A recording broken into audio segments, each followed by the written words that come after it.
So, Action. all right. So here we are. Okie dokie. So with this, let's just go ahead and set up the basic game like you would in a standard. So if I can get the rules to open up on my phone, just to follow along.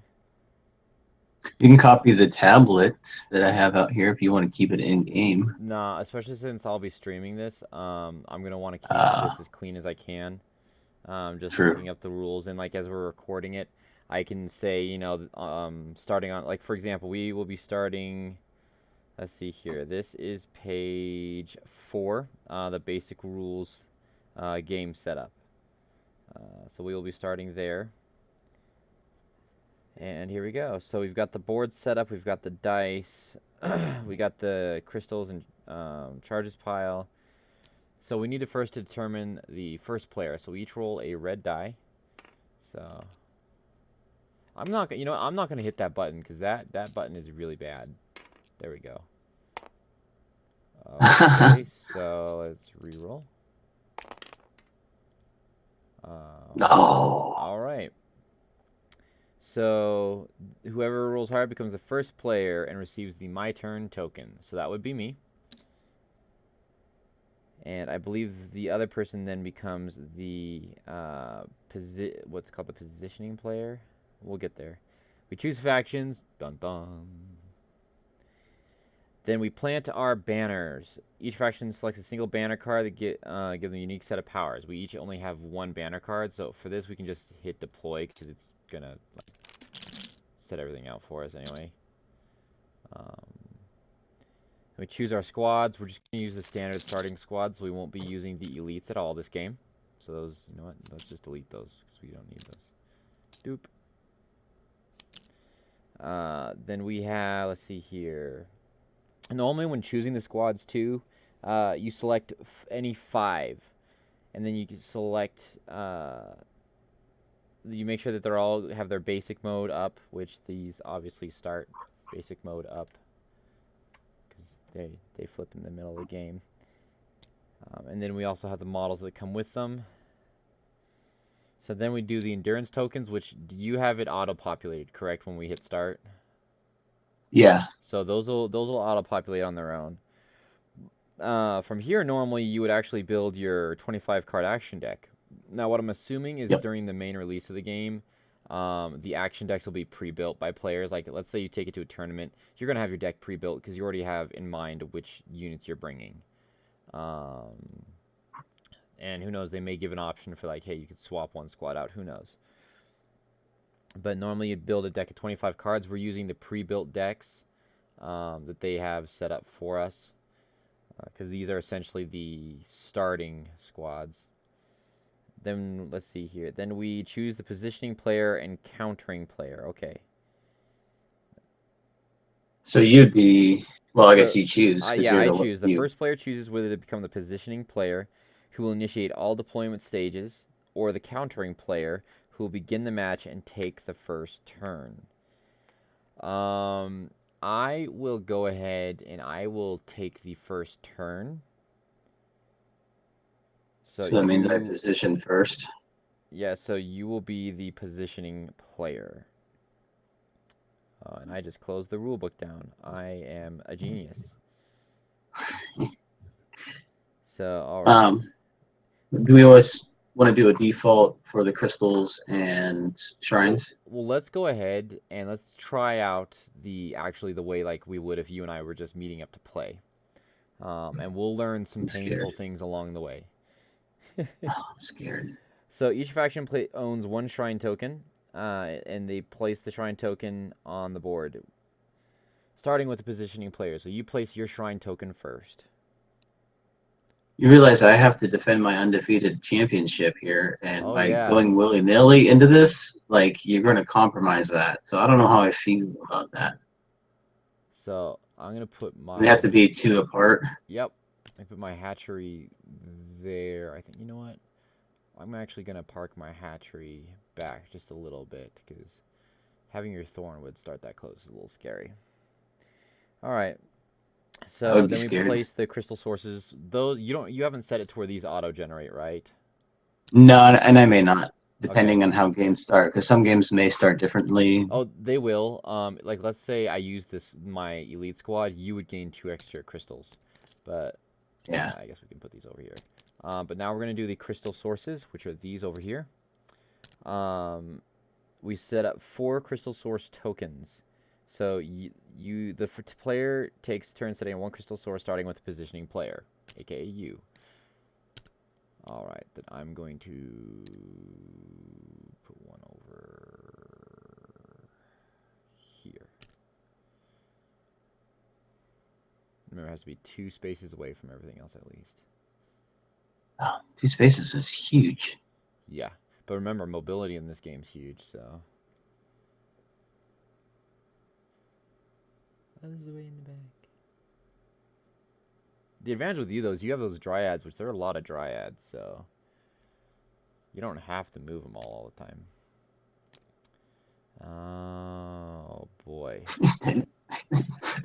Just forced you to put it on my side. Yeah, well, you kind of put yours on mine as well, so. Yeah. I don't know what's going on. There we go, drop down. And the reason We why the talking about board's my like this is bread? for the coding, so everything lines up right. All right, so then from here, we deploy models. So let's see here, placing all players take turns setting up one of their squads, placing all models of the chosen squad on the map. Positioning player places a squad first. Now with this, all the models from a single squad, they have to be placed on the board at one time, and they have to be touching at least one other model in the same squad, and they cannot be touching an enemy model or one of the tokens like any of these. And do we draw our 3 cards first to see? We do not draw them yet. Okay.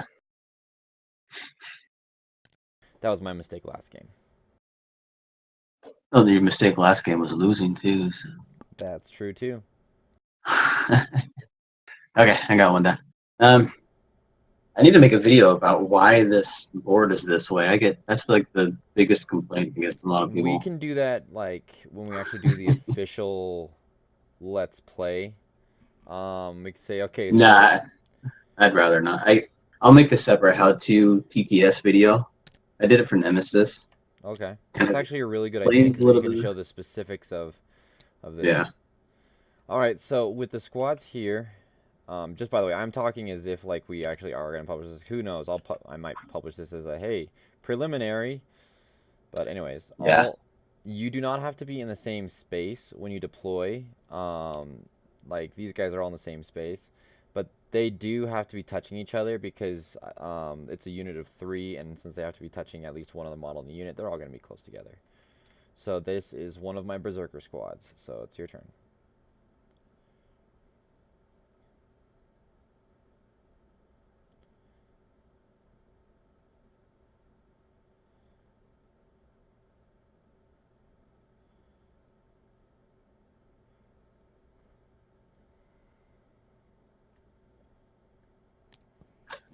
Eeny, meeny, miny, mo.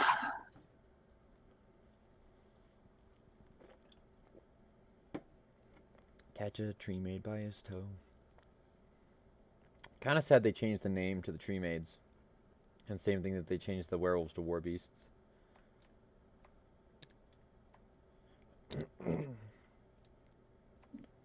I was just checking it up there. Yeah, maybe this is where we'll take it. Oracle there. All right. I see you haven't placed the Blightsteed yet. Oh, you did place the Blightsteed, so you got the other guys. I'm gonna place Oh crap! my Blade Runners. Let's go Blade Runners. What's up? It's not the best place to put my Blightsteed. I noticed I missed something.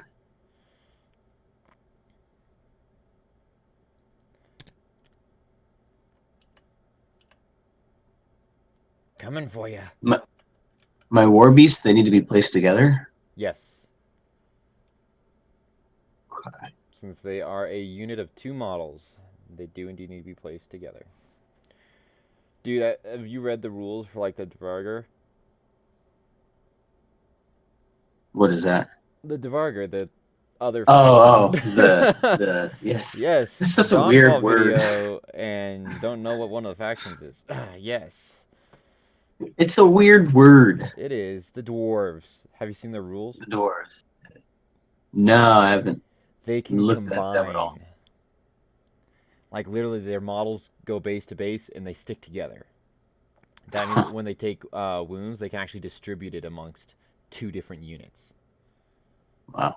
and they can. It basically adds a lot of versatility to them because they can choose to do a lot of different stuff. So it's really really cool.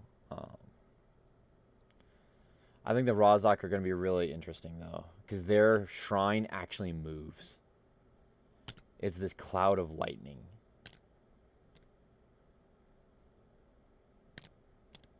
You can't touch the crystal.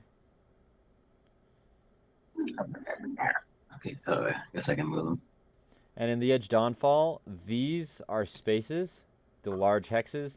The smaller hexes are just referred to as hexes. And you cannot have a model straddling the lines between spaces. So he couldn't position that guy to where he was over both of those. Like so. Right. All right, so my turn. I'm going to place my big guy here.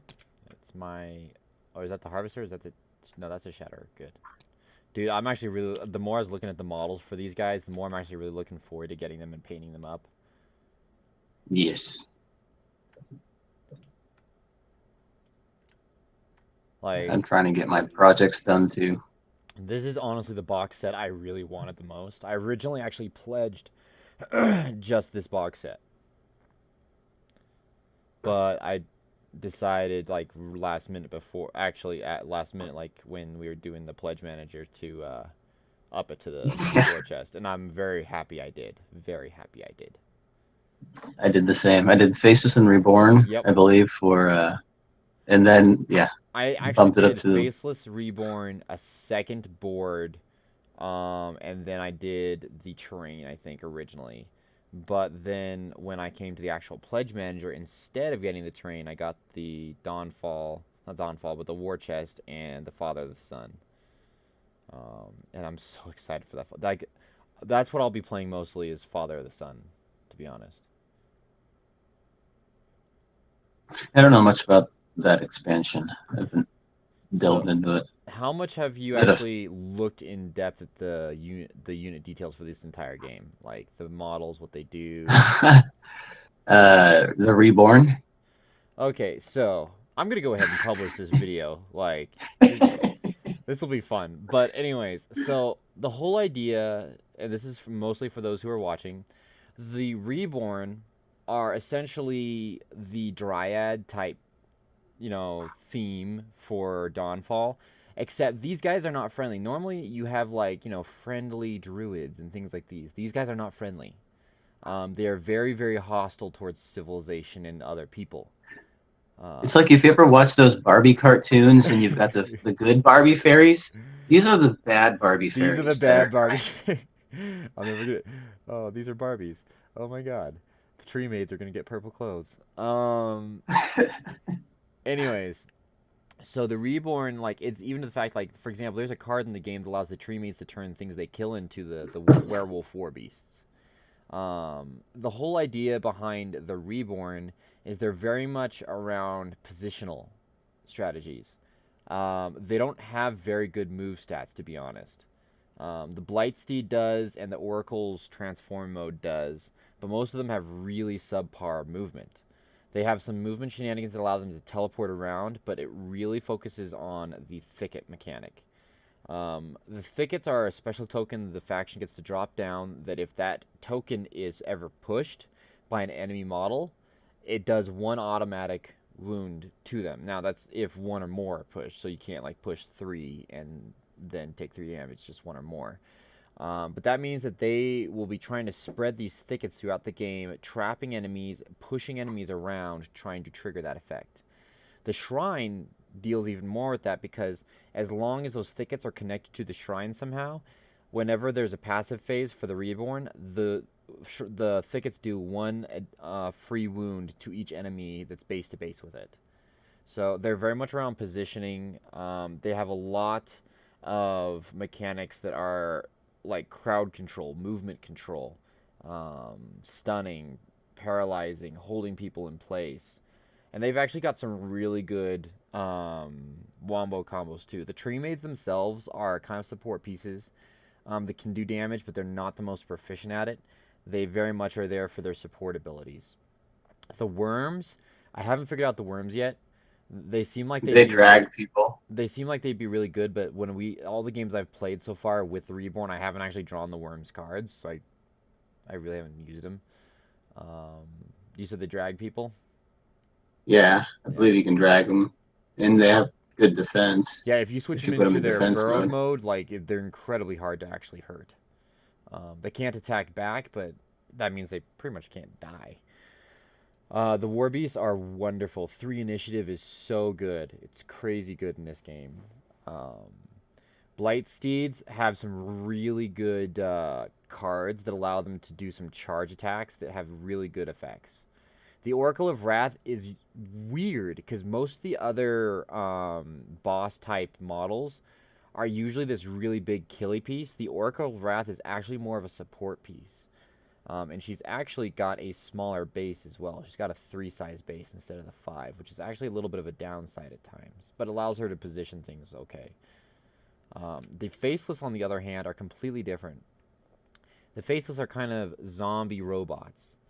Real quick, if you instead of doing the alt click over it, if you just scroll all the way down to the sheet and move around that way, you get a better, clear look at what you're talking about. You talk about like doing like this.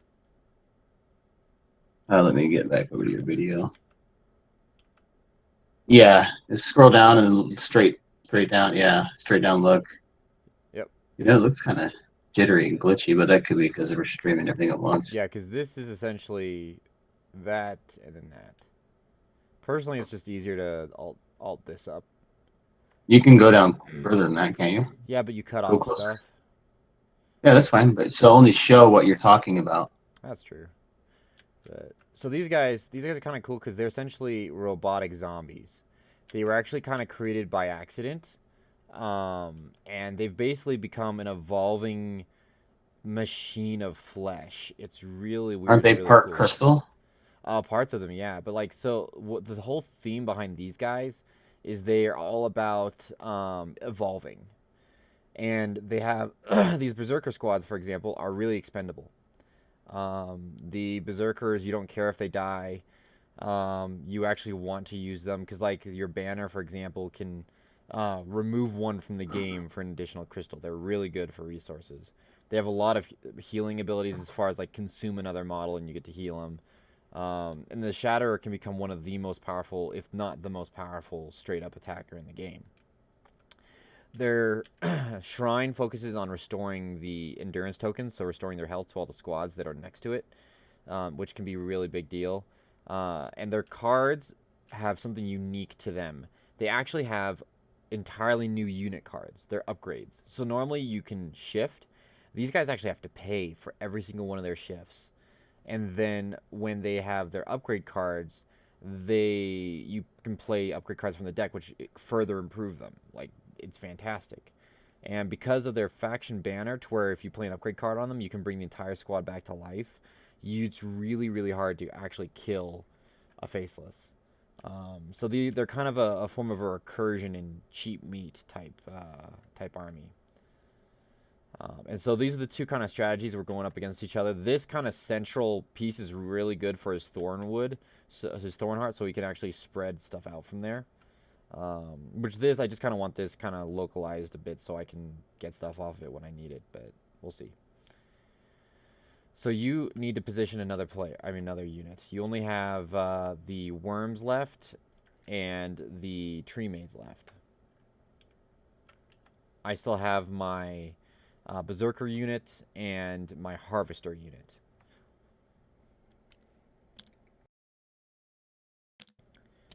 And at different points too, like I'm really looking forward to doing like the actual like faction analysis. For example, the Father of the Sun, he's all about like stopping your movement and literally. Have you ever played Dark Souls? Yeah. Played And on TTS. you know the bosses that Oh they wait, never mind. you, Wrong game. well there are certain bosses that if you get hit by certain attacks, they will pick you up and like basically do massive amounts of damage to you. Imagine Hmm. being grabbed by these guys and then just being squeezed. They essentially lock you down and do passive damage over time. And the Father of the Sun himself is super hard to actually hurt. However, there are a lot of their cards that only work when they're transformed in their weaker mode. And the Father Sun's actually an alternate faction.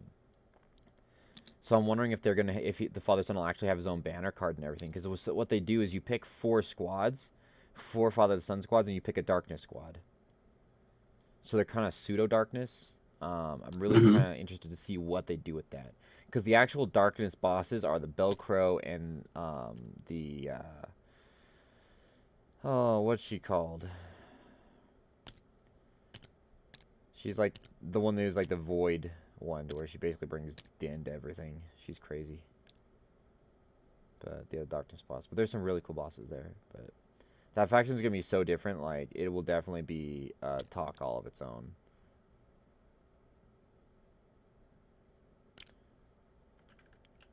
So you just so you just have them left to place, right? Yep. So there's the worms. I'm gonna place this berserker unit actually kind of in enemy territory over here. Get a little aggressive.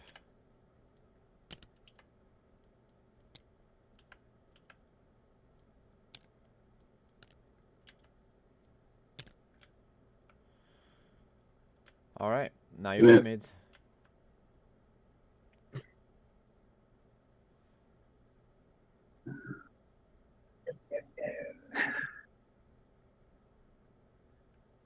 Another thing I'm realizing with this game is there's a strategy to where you position in the hexes. Oh yeah, Because if you that is for position, like sure. let's say for example, this Blightstee, let's say he's got a 4 movement, right? He can move 1, 2, 3, 4.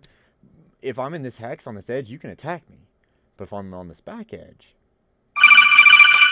you can't. That was loud.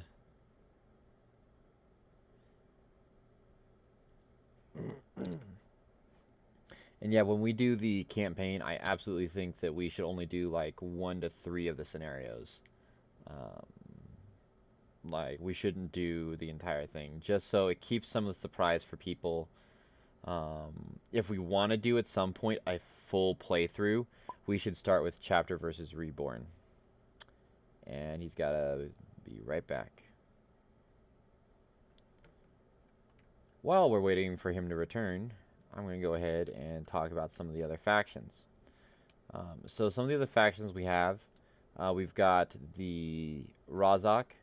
The Razak are a faction that they're basically a super advanced race that have extremely high-tech um, technology.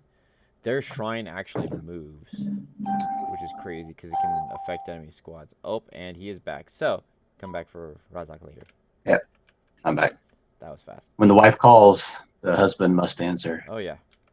All right, so where are you putting the tree maids? I started putting them out. And let's see the end there. You've got 2 of them right there. Now, one thing to note, Yeah. because these guys are units of 4, he can deploy 2 of them there and 2 of them somewhere else, because they're still base to base with at least one other model from the unit. Yeah. Let's take a look, see.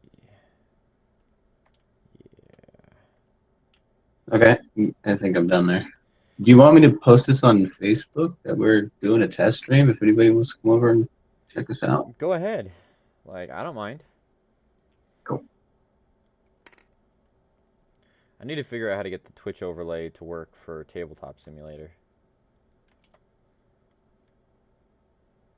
So,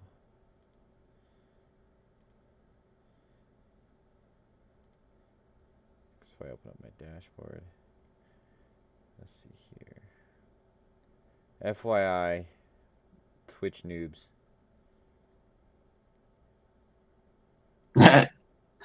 About Downfall / live stream / anything else noobs? Basically. I am just a nerd with code, and I programmed it. I've never played it that much. That's awesome. Alright. And at some point, I will have to figure out how to put the... if we're doing the Twitch streams, I will figure out how to put the Twitch overlay on so I can see it, so I can see when people are talking. Yeah.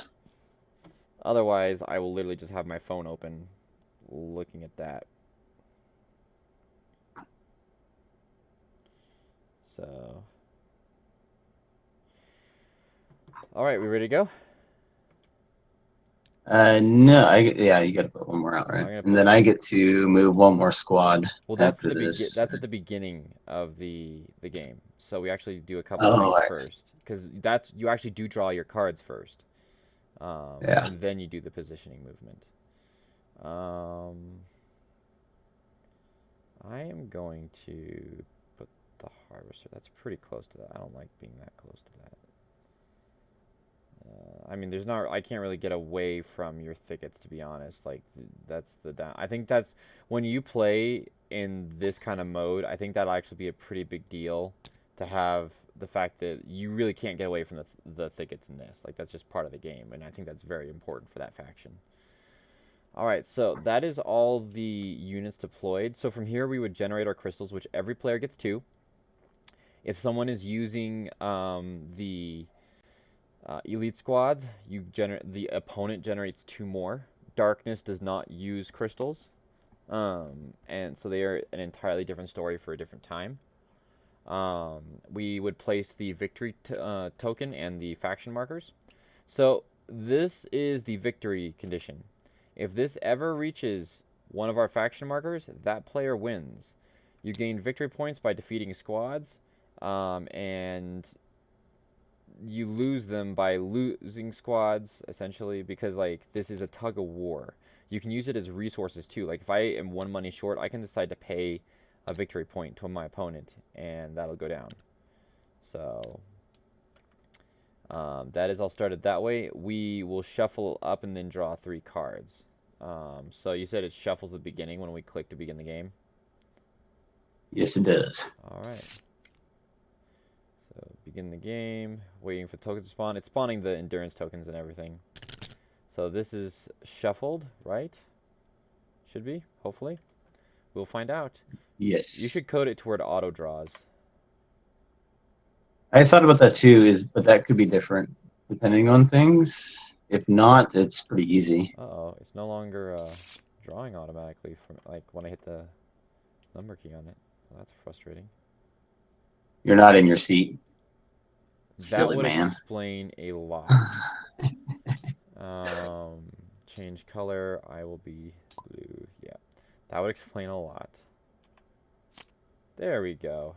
Yeah, that's shuffled. Alright, so when looking at the cards here, and if he looks at the stream, he'll be able to totally see my hand. Cheater! You know it. I don't need to cheat. Look at the stream. I've already got it built into the code that I win every time. Anyway, so these are the cards in the game. The way these work is you have some, like this one's any squad, it's generic. But others like this one are actually specific to other units. And what happens is the first ability on there is generic. You can use it on anyone. The second ability is only usable on the named model. For example, like this one, the first one is, you know, sacrifice 1 faceless wound in base to base. And you can attach this to them. The second one, though, it only works for the harvester. It's only relevant to him. This one's nice because it's actually totally just universal. You'll also see in the upper left there is the costs. Each cost is associated with each of one of the abilities on the card. And you can't do both the abilities. It's just one or the other. And this one here, if you see the white border on that bottom section, that means that that is essentially an instantaneous ability. I can use this on his turn as well. So that's kind of how these cards work. All right. So from here, um, I need to turn my brightness up on my phone when I'm looking at the Hey, rules. we've got some people tuning in to watch with us. Thanks Nice. for swinging by to watch. We're just testing this out. We want to start doing a campaign and live streaming that. So just thanks for showing up, guys. Yeah. We'll Ask also questions, be feel free. we'll also be recording these. We'll be doing a let's play video later, along with faction overviews and stuff like that when we actually have more content and information about certain stuff. Particularly because Ken is over in Oregon and I'm in Colorado. So we can't actually get together and play with the models. But this also means we can get some of this content out before the game even is in our hands. So, yeah. We've already set up the game as far as like we have the cards all set out. We have the models on the board. We have the board set up. Um, and we haven't yet started. We just drew our hands. So, and yeah, so it's time to move on, and hopefully I'll actually win this one, unlike last time. So yeah. So can you get the dispersal movement now? The positioning player, which is essentially the player who's going to go second, they get to choose one squad and make a single move with them at the beginning of the game. Any rules to that? Can I go base to base with tokens and stuff? Yeah, you should be able to because it's just a move. You just can't deploy in base to base with the stuff. This essentially is you Okay. going, I'm going to react to this guy doing this.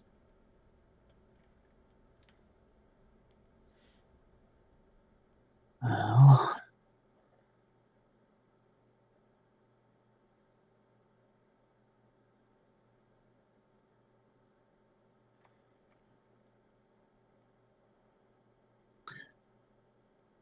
And just I want FYI, to we move are my. not like Dawnfall experts. We are Dawnfall passionate. Yeah. Ken here did build the mods for the tabletop simulator. So he's well versed as far as like how everything works. I've done a little bit more digging into the game itself than he has. But we have both very limited experience actually playing. I've played 2 games. He's played one. One of those was against me. So I current. played Jordan. Oh, did you play Jordan? That game counts as a win. Yeah. We never Ah. finished the game, but technically he said that if we would have finished it out, that I would have won. So I'm counting that as one of my undefeated wins. Yeah, So essentially, we're gonna have to, knock the chip off his shoulder and beat him down with some faceless. exactly. Was Jordan playing Exactly. faceless? Yeah.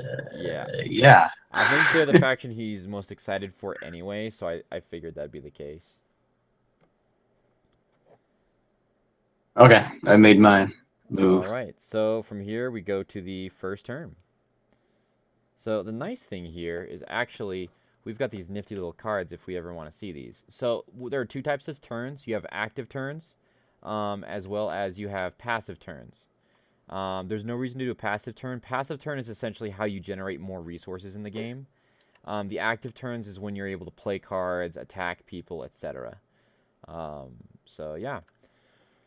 So what happens is I pick a unit, and I choose if I want to evolve them or not right off the bat. Or I should say shift them. These guys evolve. I'm going to play the Berserker unit here. And I will go ahead and I will shift them.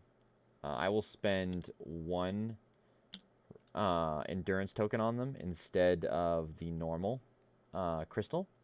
Whenever you spend crystals in this game, you actually have 3 different ways to pay for it. You either spend a crystal like normal, spend an endurance token on any friendly unit, or give your opponent a victory point. And here I'm choosing to spend a endurance on my berserker. Berserkers are really kind of cheap fodder. Um, Let me see here which one's which. So that one's that one. So that's kind of the reason why like you don't usually care about spending that on them. And that will allow me to shift the unit. Now, if you look at the card, it goes from a 1101 to a 2202, just straight up better. And I will never need to shift. Like, there's no way to shift it back on this one. It's a permanent shift, which is one of the reasons why it costs actual resources.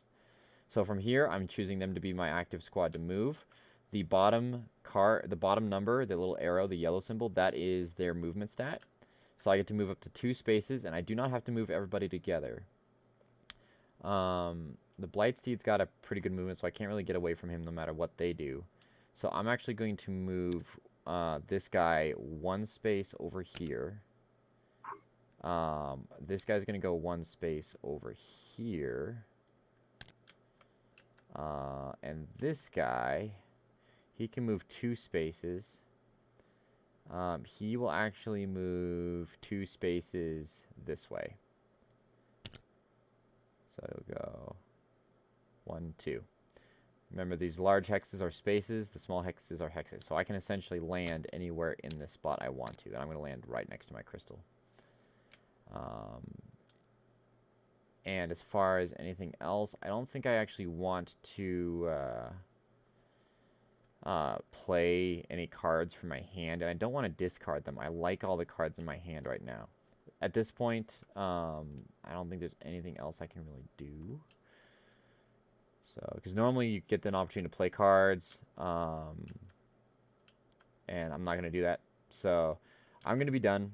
At the end of my turn, I can discard cards, and then we both draw up to 3. But right now, we're not drawing anything. So, you know what? I'll go ahead and position him over here instead. Oh, yep. But yeah, so we're going to draw up to 3, which we're both 3 already. And then the player turn passes to Ken.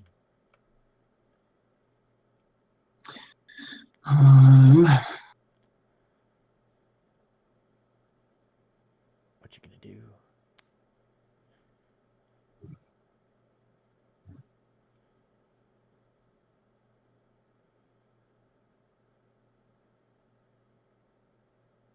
I'm going to be crazy, I think, and just harvest my first round here. Oh.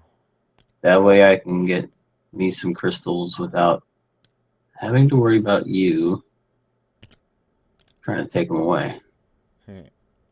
All right, so he just did a passive turn. What that does is on a passive turn, you cannot play cards from your hand. You harvest, which means you gain 1 crystal for every crystal source you control, meaning you have a model base to base and your opponent does not. And then you would flip over your banner card if it's been used, and refresh any crystals that have been used at that point. Yeah, I don't know if it's necessarily the best move, but I am undefeated right now, so... Well, is that the end of your turn, good sir? It's pretty much... do I still get the chance to discard?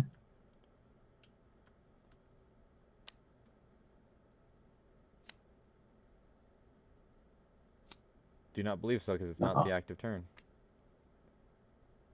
Correct, yeah. It's only on the active. Okay. Yeah, that's it. So this is we'll see how well that worked out for me. This is boring because I'm actually going to do pretty much the same thing. You're going to copy me now. Yeah, because I had a really good opportunity. That's the reason why I moved 2 guys there, just in case you attacked me. I was going to be able to take crystals. But I have some really expensive stuff that I need to pay for later, and crystals are kind of important to help. So I'm going to go ahead and do that. And... probably should have actually discarded that, but oh well. And then I will be done with my turn, so back over to you. Boring first start of the game. Alright, this time I will do an active turn. Aha. Who are you activating? I am going to use my banner first before I do anything. Yep, so he gets to place a thicket within range 2 of an Oracle or Thornwood, or move 1 thicket. And the Oracle's here, and the Thornwood's here. So he basically has a really big range to do.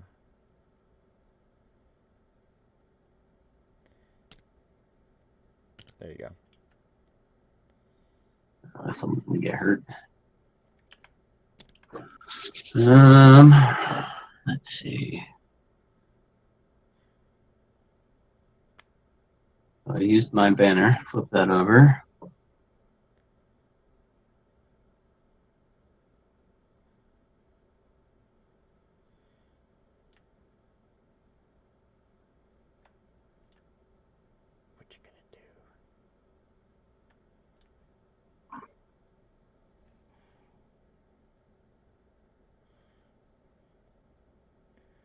you gonna do when they come for you?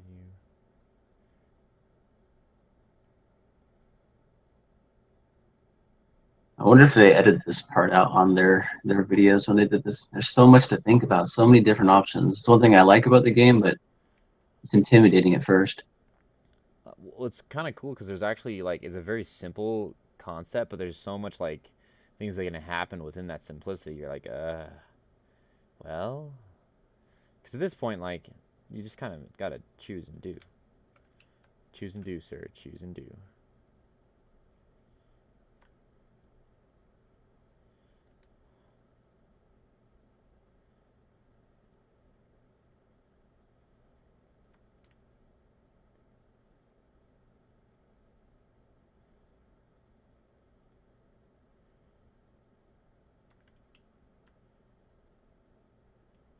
Eeny, meeny, miny, mo. Okay, well, I'm gonna activate my war beasts. Yeah, 3 movement. Let me see if I want to flip them at all. So stay at 3 movement regardless. Sorry guys for the flashing of the board. So essentially, you go up in attack and initiative. Did your defense go up or down, or yeah, your defense goes down by 1.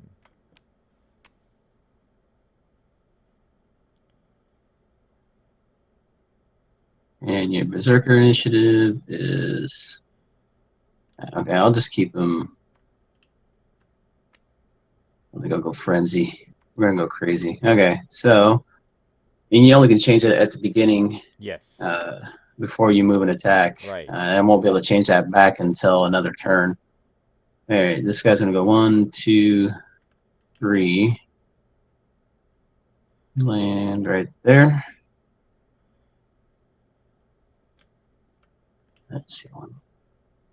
Where do I want to take you?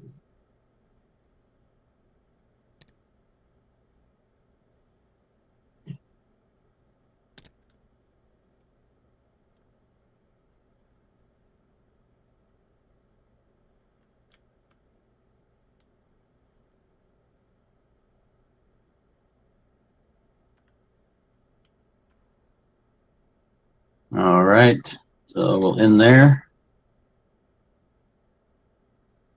Okay, now I'll make my attack. I'm going to spend 1 crystal to go with the red dice. So, and my initiative is 3, right? And you only had 1. On that group, no, that group's a 2 right now. Oh, 2. Okay, I'll still get to attack. Yep. So from here, he rolls the dice first. Where did this come from? And a 3 plus my base is 2, so I got a total of 5. Okay. So I have a defense of 0. So I need to roll the red if I want to survive. So I will spend 1 crystal to roll the red die. I need to roll either a 5 or a 6. Ain't gonna happen. It's a 3, so that does not work. So his attack is successful, and I am dealt 1 damage. Now this unit has no endurance tokens on them. So I essentially just remove 1 unit. It's 3, 3. So everyone's got pretty high initiative, to be honest. Annoying. And that also gives me 1 victory point, so I move my tracker. You get 1. So the way victory points work is every endurance that they're worth, which is that 1 shield, that's how many wounds they start with. That's how much points they're worth. So that Berserker will give up 1. The question is I have to remove a model now from the unit, and the question is which model do I want to remove? The problem is I can't really attack him as is because he's too strong. So I'm going to go ahead and remove that model. To be fair, like the reason why I won last time was because you had the worst dice rolls for a game. Oh my gosh, that was ever. horrid. That's the reason why I'm not using the just auto roll thing right now. And yeah, there was definitely not much strategy on my side. Besides just run it and start punching things. Okay, so do you have anything else you want to do this turn? No, that's all I can do. Okie dokie. So... Oh, I own to discard a card from my hand. Yeah. And draw one more. Draw up to 3.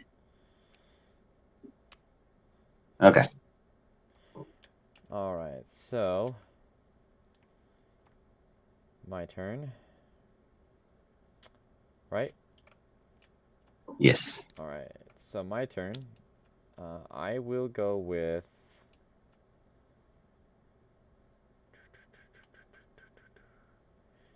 I am actually going to play a card. I'm going to play move for 0 crystals. I move all faceless in 1 squad. So I'm going to move these.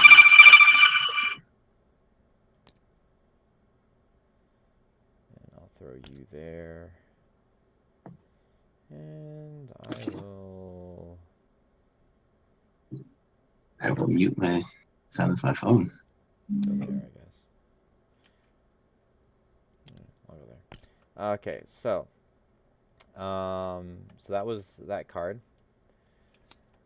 The next thing I will do is I'm going to play as an instant unstoppable. I'm going to sacrifice 1 faceless model and base to base with the Shatterer, which is this guy here. It just sacrifices the model, so it doesn't take any wounds off. It just kills the model. And sacrifice does not provide victory points.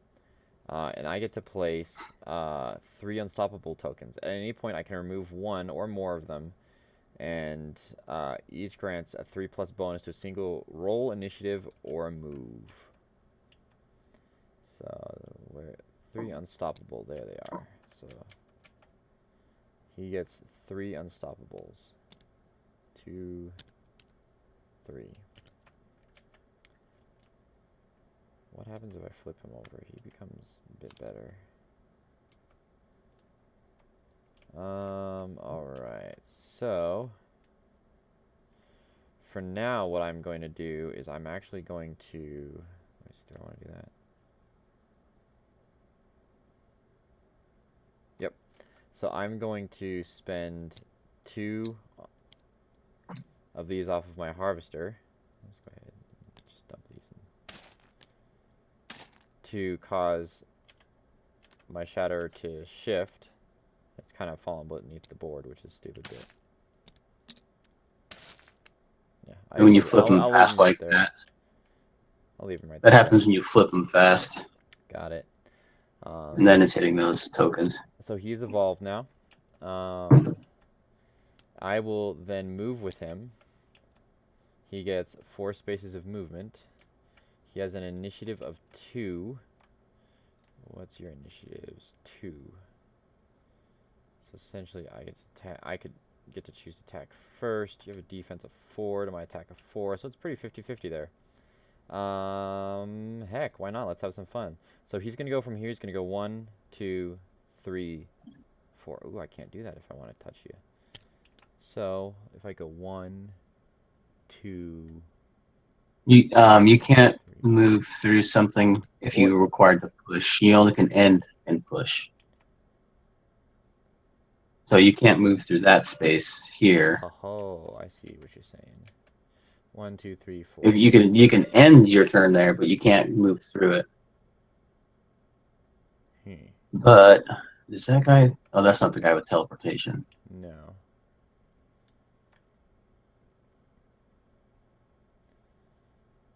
Isn't there a model that can basically move anywhere on the map? I think there are a couple effects to do stuff like that. So essentially, I needed him not to be moved there.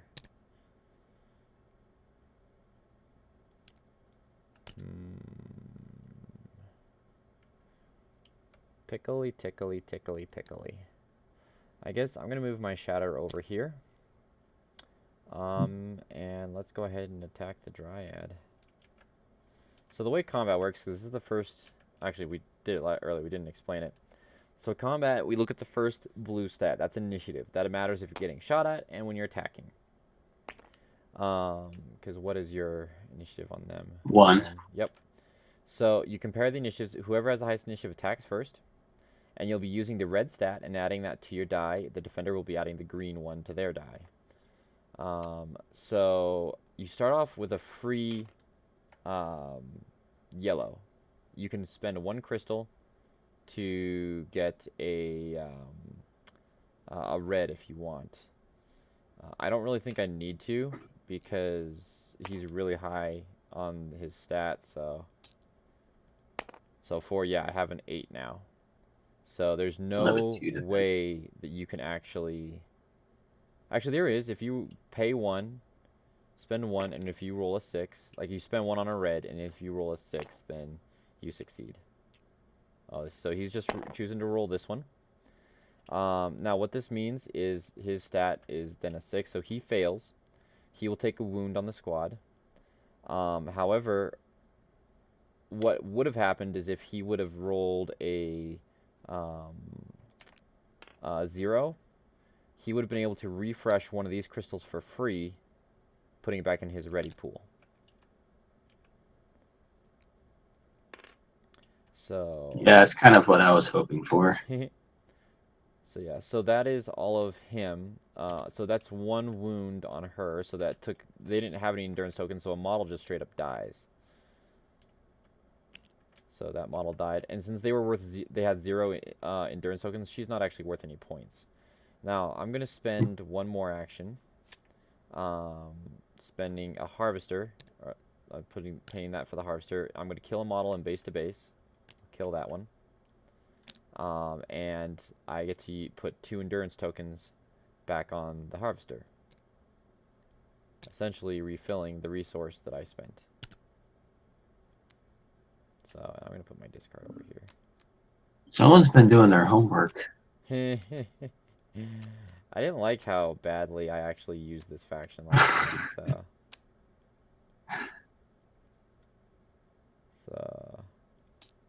there we go. All right. And that, let's see here. I'm going to go ahead and I'm going to use my banner. Or, you know what, I'll wait to use my banner. I'll wait. So from here, I don't have any cards to discard. So I get to draw up to 3.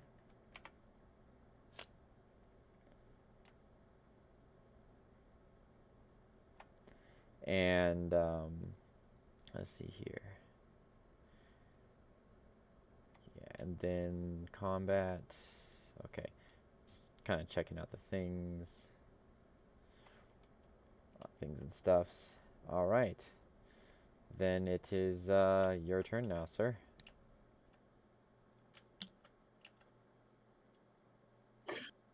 Okay, we'll take another active turn. And yeah, just so you saw how the kind of mechanics work with these guys, to where they use their endurance tokens as fuel and they use their guys as fodder. So like this squad's already dead, a lot of it by my own doing. I'm going to activate my Oracle. That's 2 and 2. Oracle of Wrath. Set her down right there. Mm-hmm.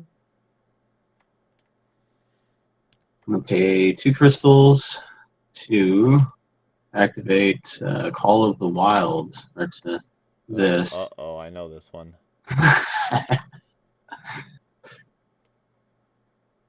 Basically, it's going to give me control over your shadow. Yeah, you may activate. Yeah. Gives me options too.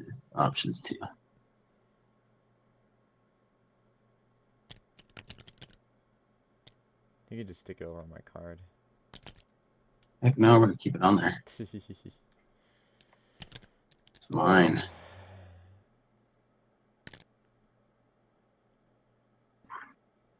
It's going to break things too if I do that. Yep, I did it. I broke it. And I think that's pretty much all I can do. You're not base to base with me, sir. It has 1 space. Oh, okay. In range of 1. All right. I do not have to touch you. Just to look at you.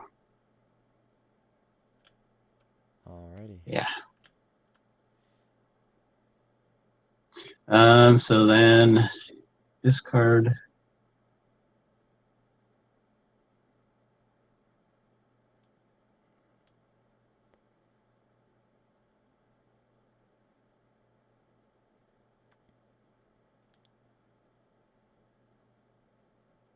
No, I'll keep that. Draw 1, and that'll be the end of my turn. All right. All right, so my turn.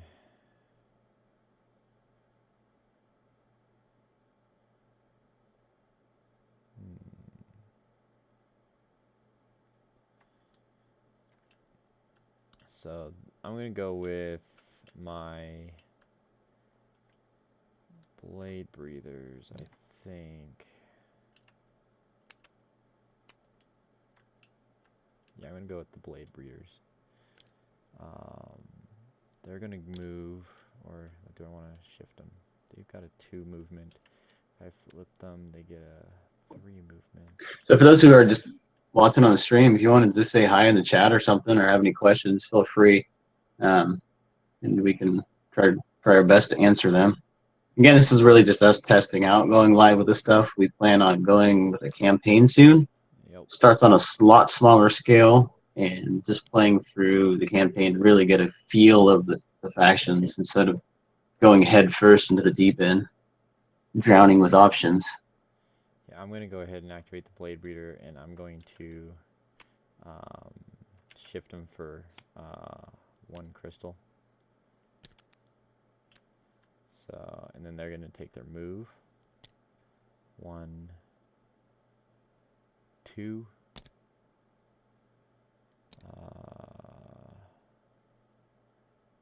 Let's see, how does that card read?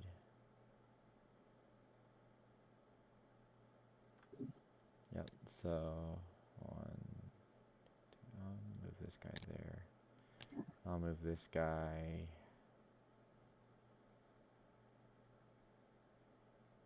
I'll go over here. Or there, 1, 2, 3. Yeah, I can make it there.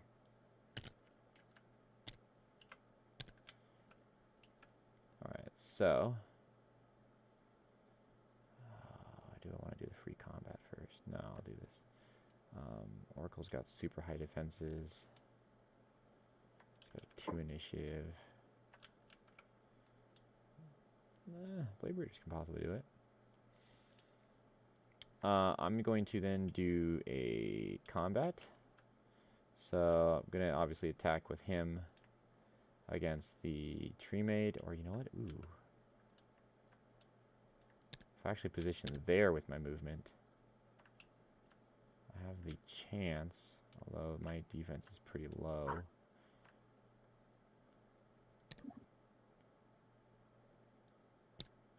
Let's do it anyway. Alright, so this is me playing stupid. So let's go ahead and do combat. So I'm going to go ahead and attack with him against the worm? Dryad. Against the Dryad. So, okay.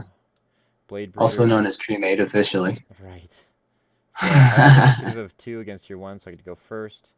I will roll the yellow die. Roll that. So I have a total of 6. Ooh.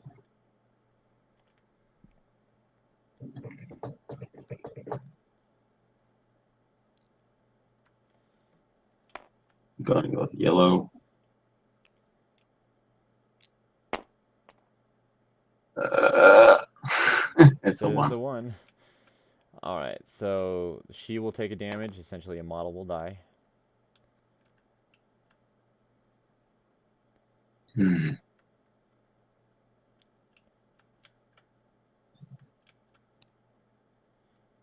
Then we will fight with this. Whenever you perform a combat, all the models in the squad get to attack, and they don't always have to attack the same unit. So, like, this one's about to attack the Oracle, for example.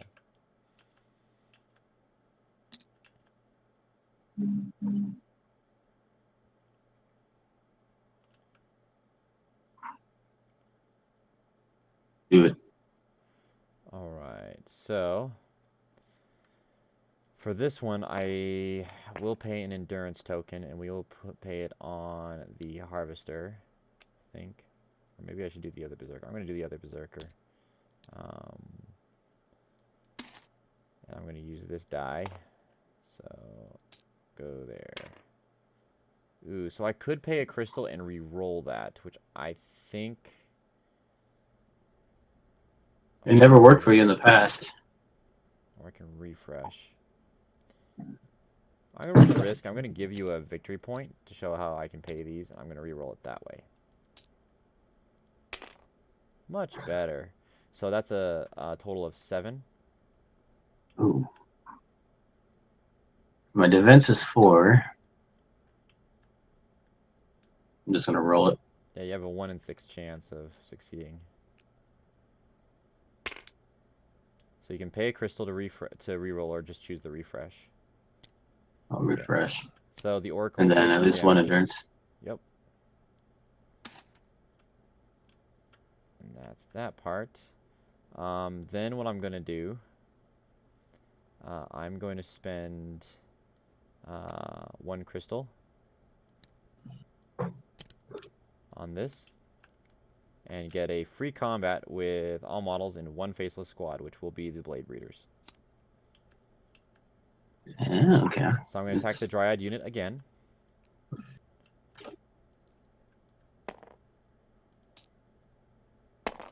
So that will be a 6. Rolls are going a little bit better this game.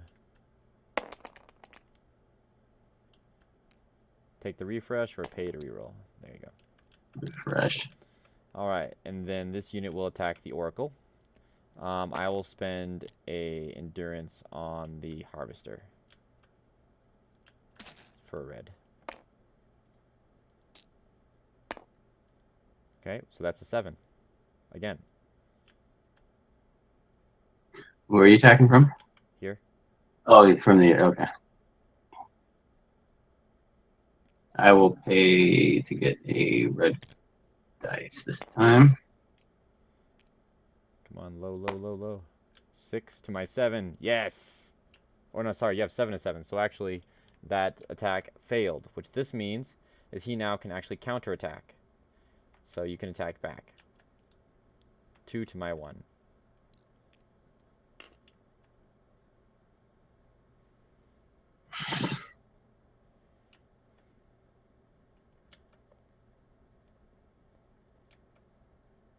And he has 1 attack right now. Who? Your Blade Breeder. What about him? He has 1 defense. He has 1. 1 defense. Okay. Yeah, 3 attack, 1 defense. These guys are not about the defense. Yeah, I'll attack with the green or yellow die. I'm partially colorblind. So am I.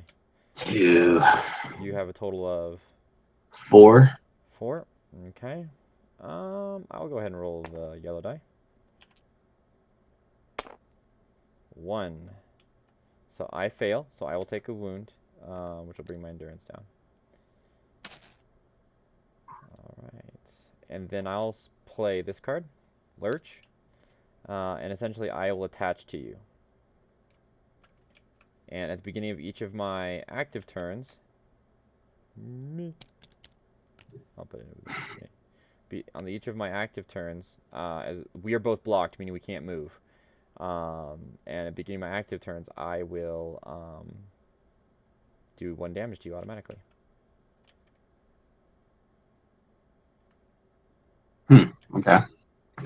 Did you take the 1 damage on the Dryad, like remove a model? Oh, I guess it didn't. Eeny, meeny, miny, moe.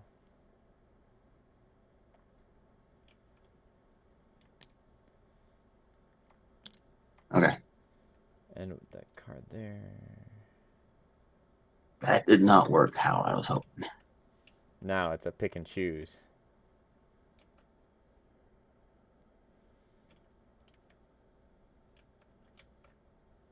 And so at the end of my turn, I can choose to drop or discard. I mean, discard and drop. I'm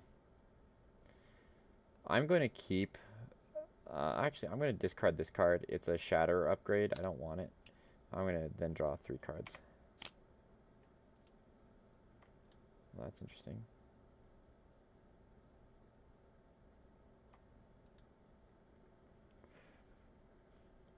Okay, your turn.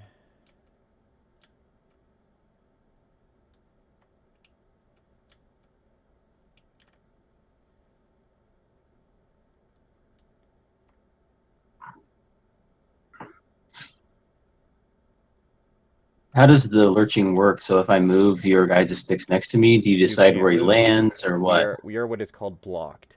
We cannot move or be pushed. Ah, that ruins my life. I will wear that guy down. You have 3 endurance tokens left. I need to do 4 wounds to you.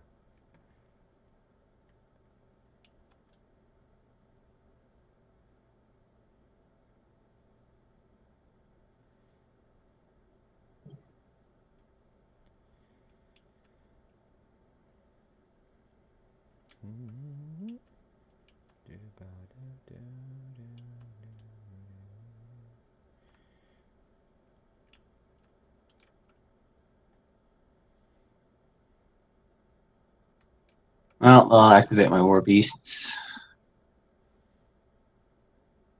Bring him into the fray. And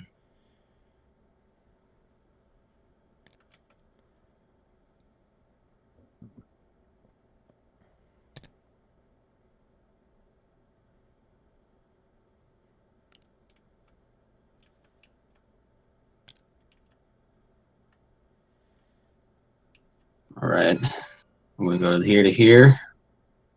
Okie dokie. What's your defense? 1 to your 3, I think. I'm gonna pay 1 crystal to roll the red dice. Sure. Ah, Aha. he's mad you're touching his lady. Get off my queen. Okay, so I will fail, but I will refresh a crystal. And I will take a wound, which he's already down, so I'll go ahead and just remove this model over here. Oh, you suck. Okay. You have to I think about forget that. about that. You have to think about that in this game. You don't have to remove that model. All right, next one, regular dice.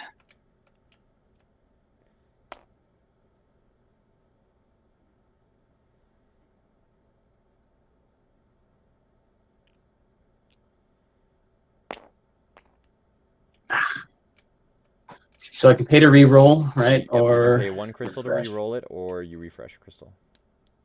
I'll pay 1 to re-roll. That gives me a 4. Okay. So if I roll a 3 or a 4, I succeed in my defense. I will take that luck on... Oh, actually, sorry. I need a 4, because you're attacking regular Berserker. 3. Nope, not going to do it. So you're going to do 1 wound, and you will finish off that squad. That's 1 more point. It gives me a victory point.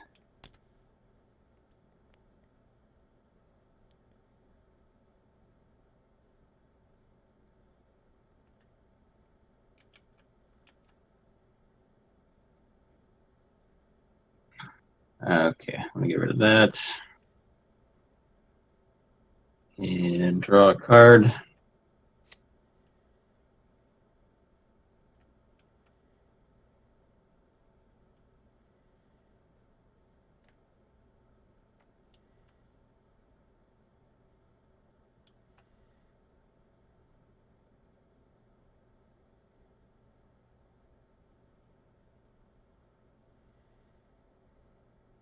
It's all yours. Okay, so my turn. From here, let's see here. 1 crystal. So what I'm going to do is I'm going to play a card here called Swarm. Spend 1 crystal, and I get to move with up to 3 faceless squads. So this squad is going to go over here. Let's see, because those are the same squad. Sweet. He will move to here. That Thornheart was not placed well. I can do more than that. Before he moves. I'm gonna tell you what I tell my kids. You need to figure out where you're gonna go before you start moving things. Yep. 1, 2, 3, 4, but then I can go 1, 2, 3. I can make that. So he's gonna go 4 to here. He will go 4 to here, or 3 to there. I mean, so that's 1, 2 units, and then this guy move down to here. And then I will actually take my activation, which will be the Shatterer. The Shatterer will go, and he will activate, moving 1, 2, 3, landing here, pushing you away. There we go. Do I choose where he lands? I mean, that's basically where I would put him anyway. Not in base with... Well, I just... would put him that way. Well, if you choose, yeah, but what if who chooses where he goes? For pushing? Well, yeah. I believe the pushing model, but let us find out real quick. That is a good question. End of the game. Nope. Squad cards. Detailed rules. Moves and spaces. That is not it. Combat and shooting. Playing cards. Actions. Optional game modes. Nope. Went too far. Combat range. Pushing. So yeah, you place them in an unoccupied hex next to the pushing model as long as they're base to base. So yeah, I'll basically push you and I'll put you there. So you decide? Yes. Oh, and his active turn, beginning active turn, you take 1 damage from the thingamajig between these two. That is right. The Shatter will then attack. And the Shatter has 2 initiative to your 2, which still allows me to attack first since I'm the active player. It's going to suck if you succeed. It's basically going to be whoever wins the dice. I'm going to go ahead and use this now to remove a Berserker model from the game, from the unevolved squad. So he's now actually gone from the game. Let's delete him. And I gain a crystal.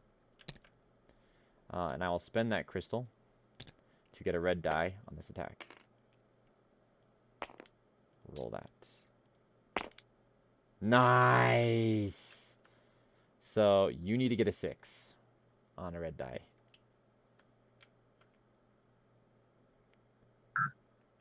And who are you attacking? From here, how do you select? What's the hotkey for selecting? I hit tab. Tab?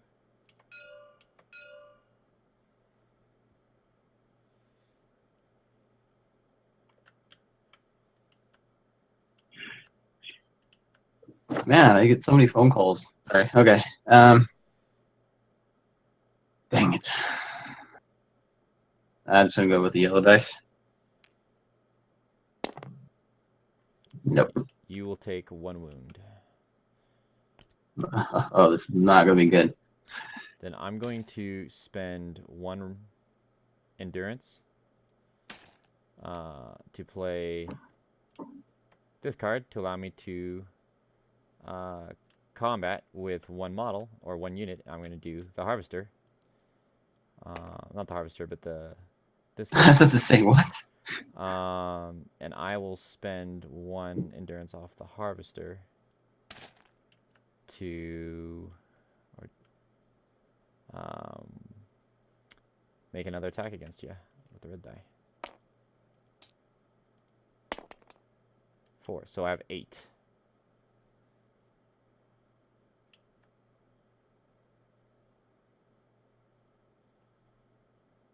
You don't have a lot of endurance left on people. Pay for my blighted steed to Yep. do a red dice.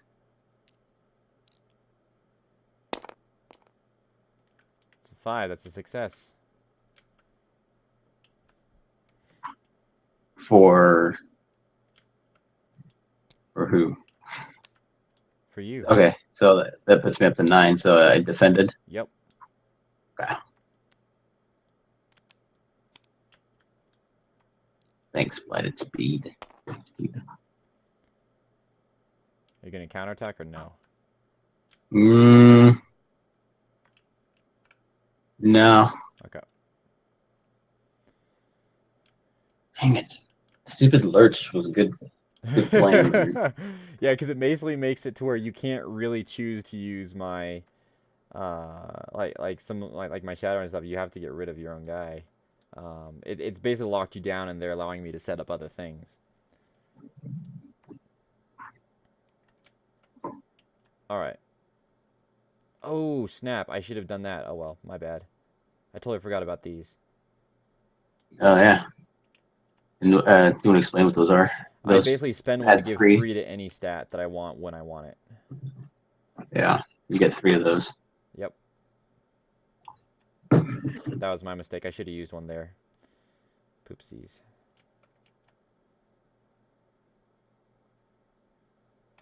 And then I will draw up 2 at the end of my turn.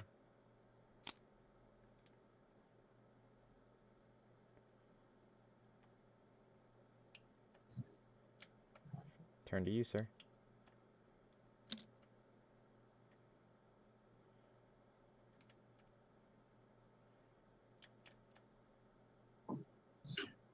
Well, I'm going to use my call of the wild and activate your Shatterer. Mm-hmm. And does that mean I get to use your Unstoppables too? I don't I think would say so. I would say yes. I don't know, actually. That's a pretty good question. Let me look at the Because thing that goes I'm there. activating it. I don't think it's gonna say No, in it says there. anytime you may remove 1 or more of these tokens. So I It can probably remove say it. over here. Oops, I didn't Oh mean to flip that over. yeah. Uh, Or maybe actually we'll see on mine. I go to the call. yeah, because the card says you, meaning me, as a player. Yeah.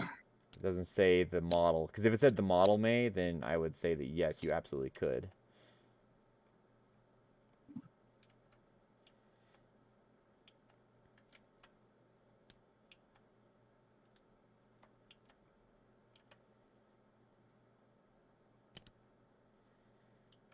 Missing it. Calling of the Wilds.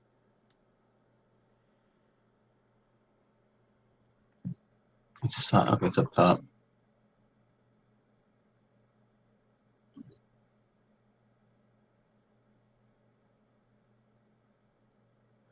So you do remove it, so it's only a one-time thing.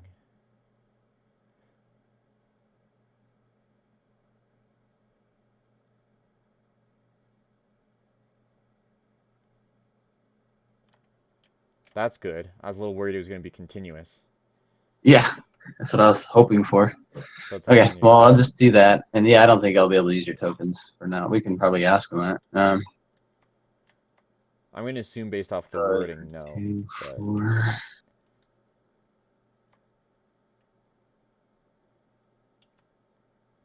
I'm gonna make. hee hee. Dang, how do I get him up? No, I can't do that either. Yeah, I can guarantee you if you don't get rid of that faceless Yeah. dude, your oracle's dying. Okay, so I guess I'll attack your little guy there. Okay. Your blade breeder. So red die or yellow? Yeah, it's only yellow. That's all I got.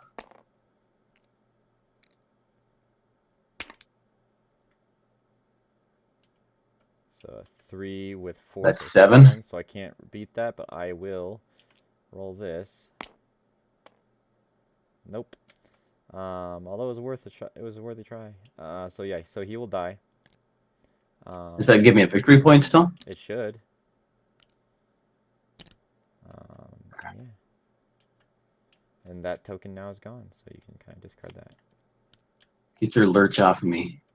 Hee hee. You're still gonna die. Yeah.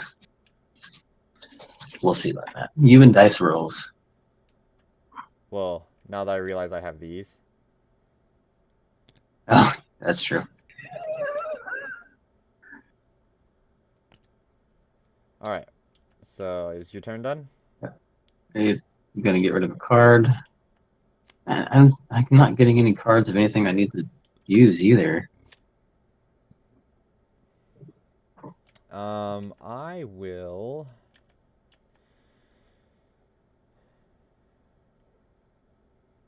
I will go with the. Yeah, I'll go with the Shatterer on my turn.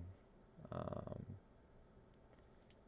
and he is definitely going to make an attack against you.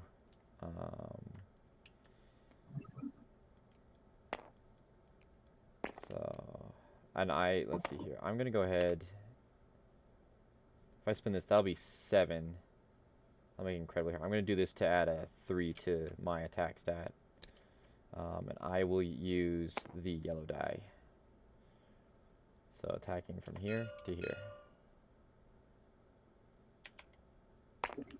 So I have a total of 9.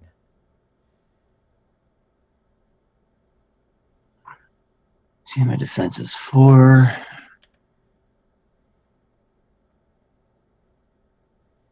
No, nothing on this dice will work. I'll have to do a red dice. And that's only a 1 in 3 chance. Right? 1 in 6, sir. Oh no, 4 would make it. So yeah, a 1 in 3. I have a 5 and 6 on there, right? Yeah.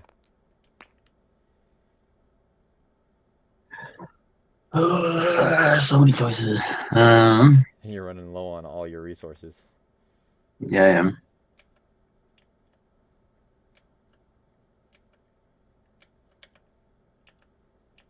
I'm gonna do the Bled Steed and go with the red dice. So you can pay to reroll that or refresh. Refresh. Okay, so you'll take a wound.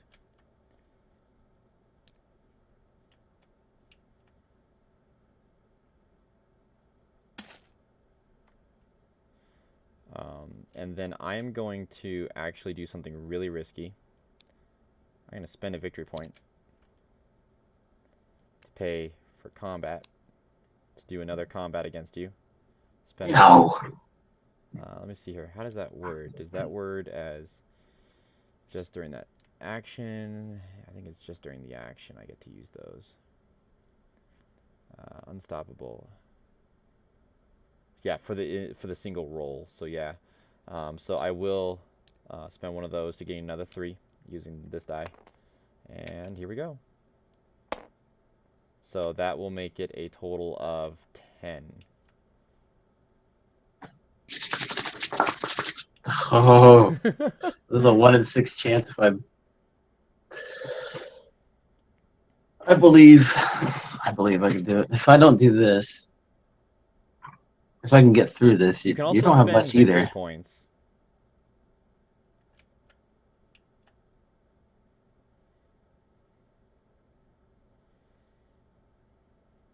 Yeah, if I get through this, then I got you. Pretty much.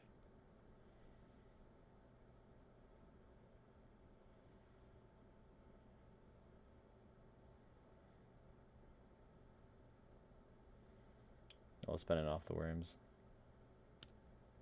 Or spend that one, I guess you did have a refresh. So, alright. What will it be?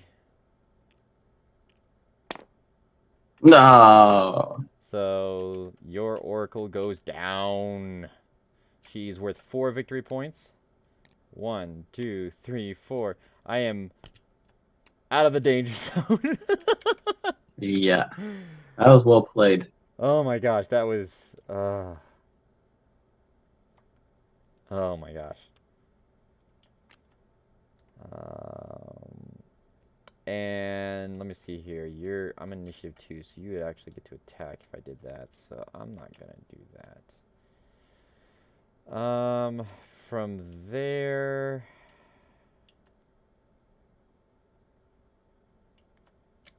to 4 if I did that. I will be done. So I'm just gonna draw 1 card.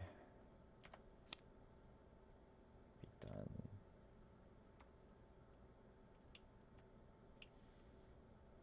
Turn to you. I'm kind of starting to see the way these guys' cards work. They're definitely a hyper Um, carry. Like, you build up one or two guys that just can wreck face.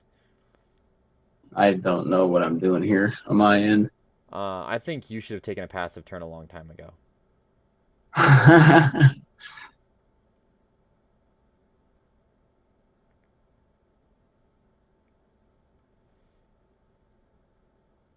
Because you haven't been doing anything that have been using the thickets. And now that said, I don't know if you've had any cards in And there. I don't have any. No, I don't have any But when cards. you do your passive turn, this flips over, so you can do it again. Yeah, So like that. just one more thicket though is all it is. I need to get more thickets out. But one more thicket that if you would position it next to this, it makes it to where any other passive turns are rather dangerous for me to have near this. Because if I'm just Yeah, next to the thicket, it causes problems. I have a hard time conceptualizing growing that thicket in a strategic way. Right. I think that they're definitely going to be a challenge to play well because of that. Now that Yeah, said, they definitely have yeah. cards like, for example, just that Call of the Wild is brutal to use on like a Shatter. I'm thankful it wasn't like my evolved one, whatever it was, the like big form, because that one could have absolutely wrecked my day like in a whole bunch of other ways. And Um, that lurch what killed me. I yeah, just got a card. I could have got her out of there, but you but can't move when you're blocked. that was after, and I never got another turn. Right. You played that card to go again, and yeah, I'm not using my cards. They're not working for me, Oh and no, I'm not figuring it is out. this going to be the end of the streak? Yeah, I don't know what to do now. That was so close. Um,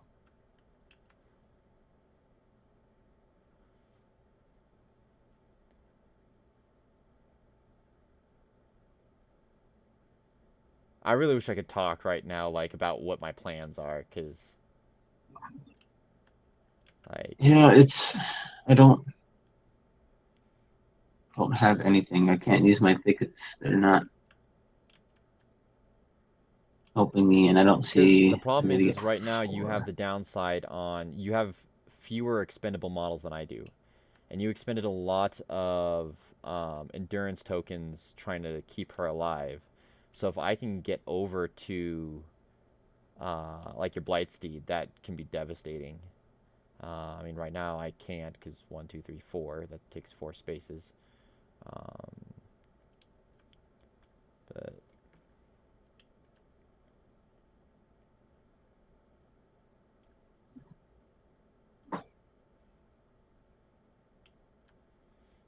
Well, I think I will just refresh yeah, the do the passive turn. passive turn. Yeah.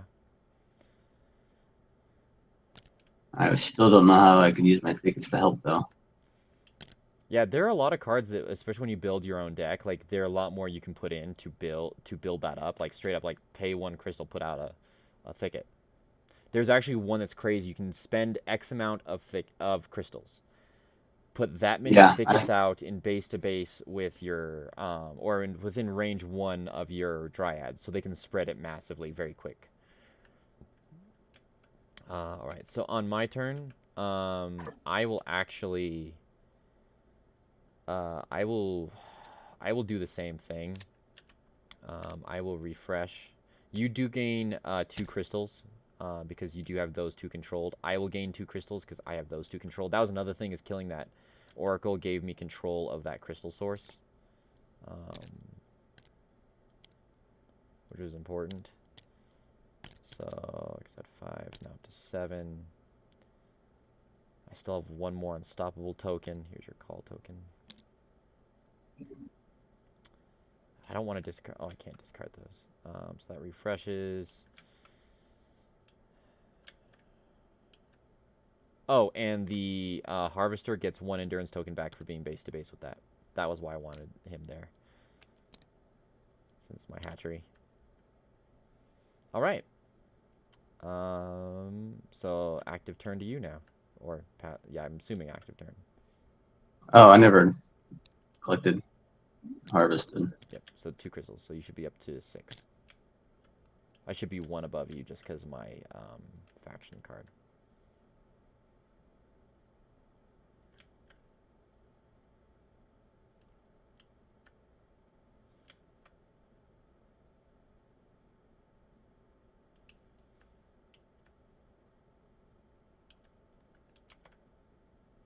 Let's see if there's any chatter. No chatter. Okay, I'm gonna move, activate my war beasts, and go 1, 2, 3. I'll push you here. I'll push you that way. I see what you're doing, trying to go for the cheap guys. 1, 2, 3.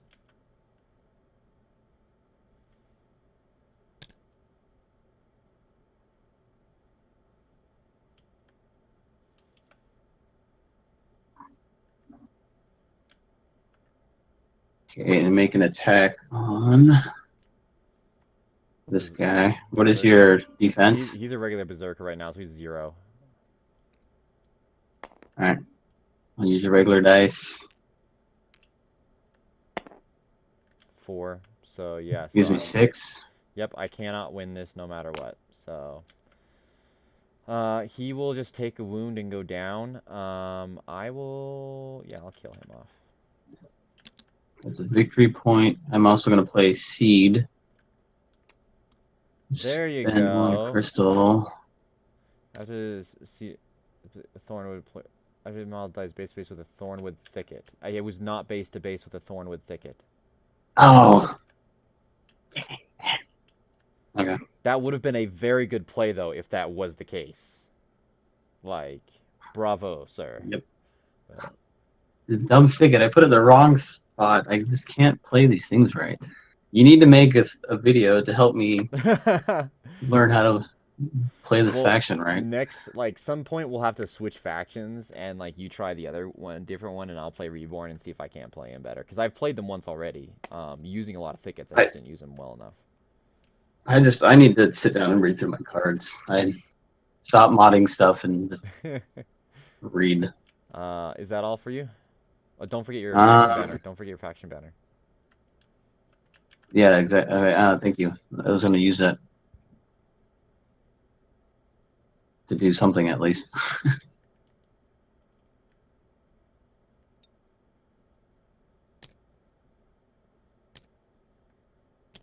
Okay. That it?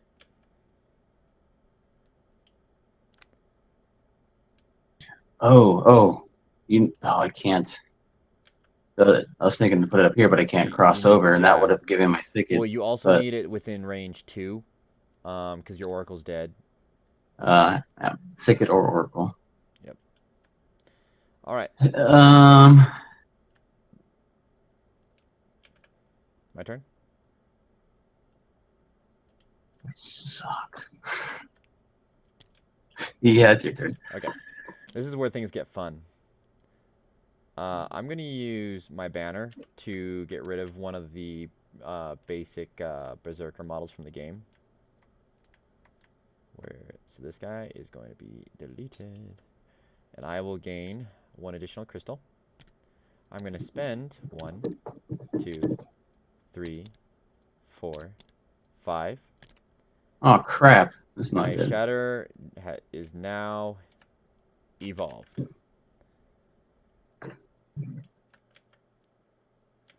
Doomsday has come, sir. Yep. 1, 2, 3, 4.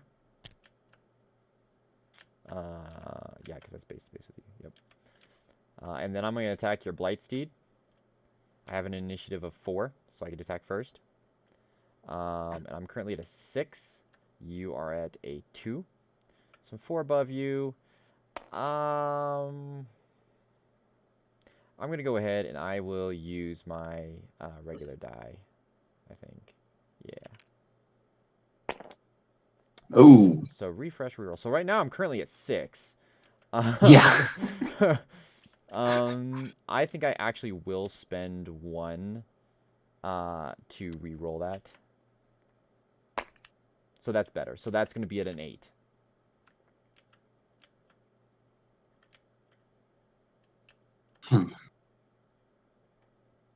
No.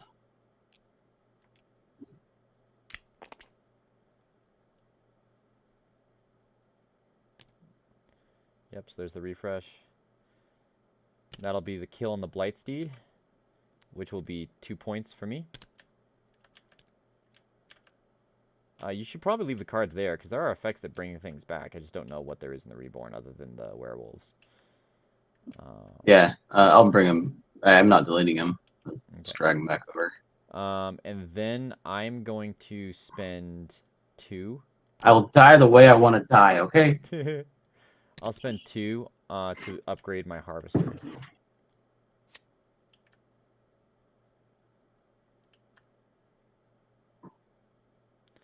And then I believe I'm done, so I'll just draw 2 cards.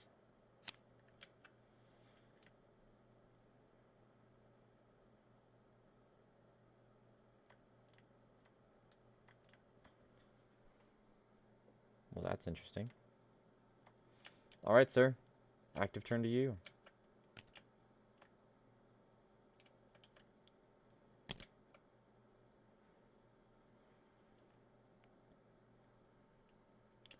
I don't have many points left on the board, so I'm not actually giving you No. any if you kill them.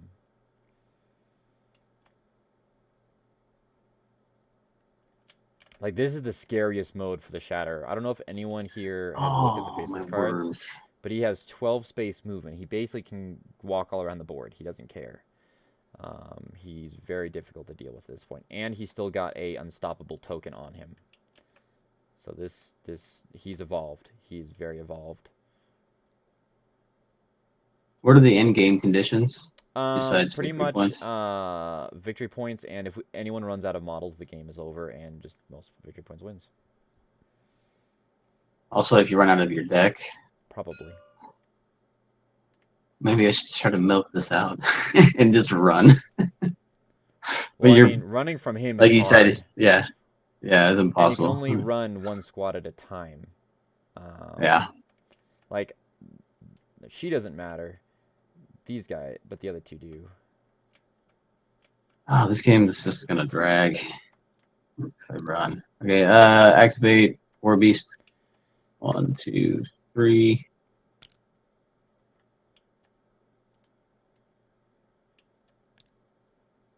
One, two,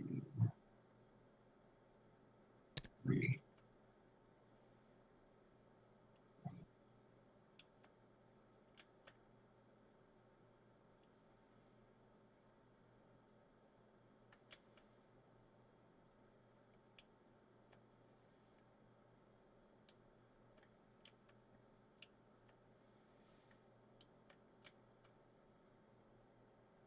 Oh, I didn't see I had that card. I read the bottom part, but not the top part. The neutrals are incredibly potent. Like, all those extra combats are all my neutral abilities on my cards. Like, they have a ton of, like, extra move, extra combat. Oh, I will pay that. See? Thank you, That dude. right there. Right there. I haven't been getting many of those or anything that was worth it. Yeah, because this makes it to where now, like, I need to go, it's like, stop there if I need to. And it's difficult. The problem is I think I definitely have the tempo in my favor now. Yeah.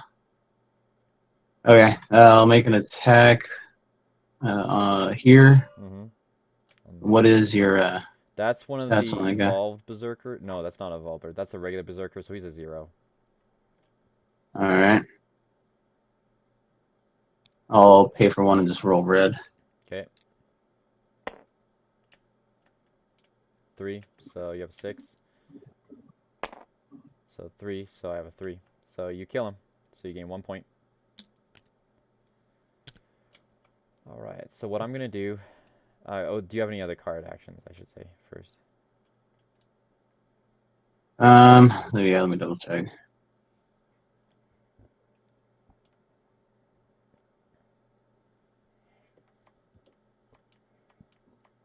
I'm gonna play Woodwalk, and I'm going to That's your teleportation reposition. thing, right? Yeah, that guy over there. Or Yeah, because they were base with it, weren't they? yeah, Yeah, okay. Alright. That's actually pretty clever. Yeah, you just say that. Be nice. No, actually, like, because if I want to actually attack both of them, like, let's say if I attack him, right? Hmm. And I attack him twice, maybe, and he removes. Well, in order to attack him, I have to move into the thicket spot, or I have to go all the way around again. I can't just land there and then push and then attack and stuff without taking damage. All right, turn. Okay, and then I gotta draw up to 2, Yep, up to 3 or still. up to 3 now. I am actually going to take a passive turn,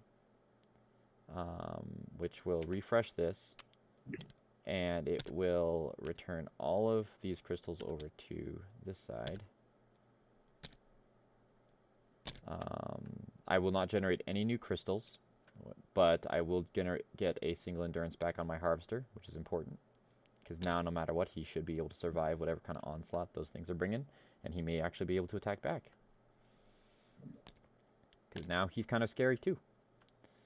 And I'm actually keeping everything in my hand because these are good. Actually, I can't discard. It's a passive turn. And it is now your turn again, sir.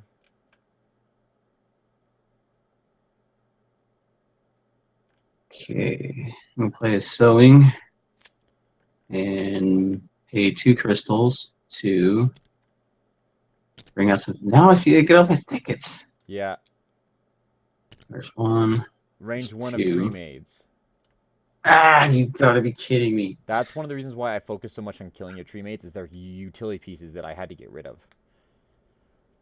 You can play that later. Move your tree maid and use them.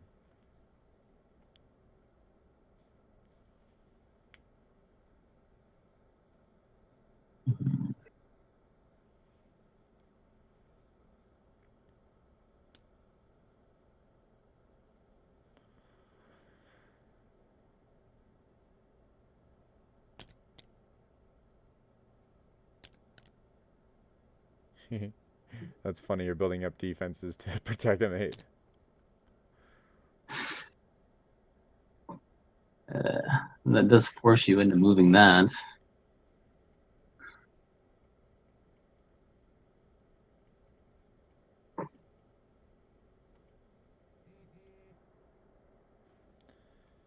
All right. And then I will activate War Beasts. You just move the tree maid. Oh, that's true. Do you want to Was take that he back? was no. Okay.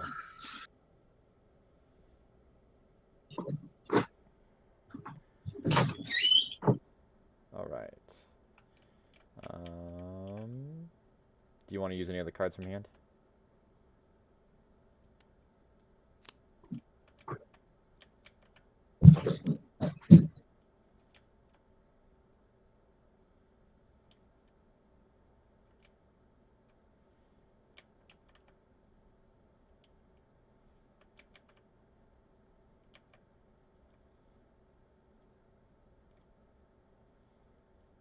Is he looking at my stream?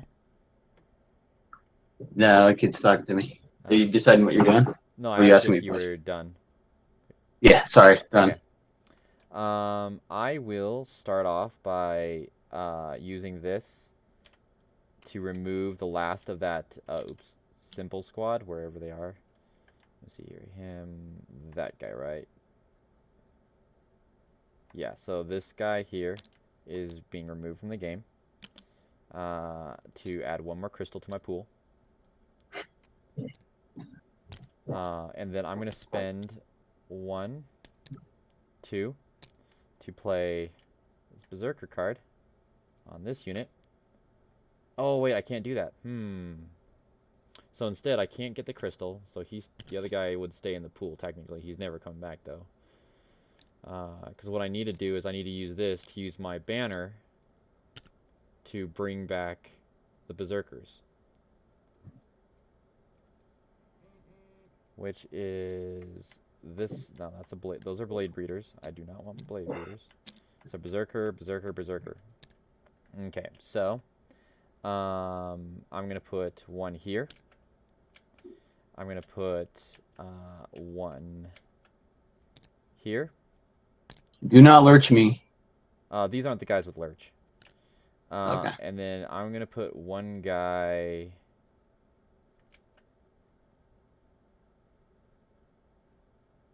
Ooh.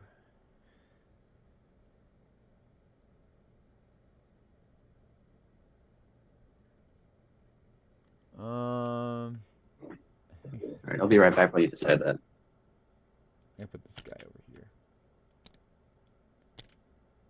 All right. That's a cool faceless ability. Basically, you can return people back from the dead. It's pretty cool. And then I will spend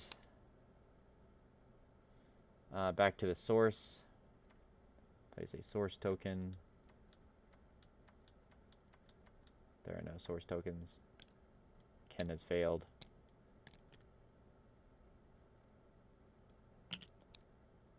But +2 to everything, basically. Yep. Oh, choose one of 3 tokens. 2 attack, 2 defense, or 2 initiative. I want 2 attack.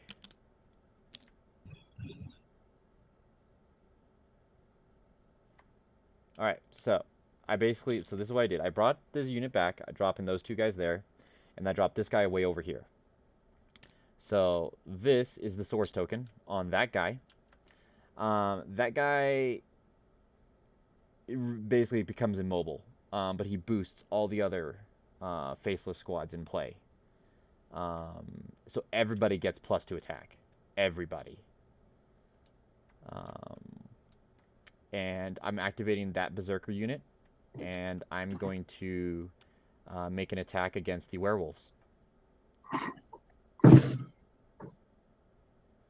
So I have initiative, since I have 3 in the attacker. I'm going to spend a crystal to roll the red die. I will spend the crystal to re-roll that die. A little bit better. So 5, 6, 7 is my total.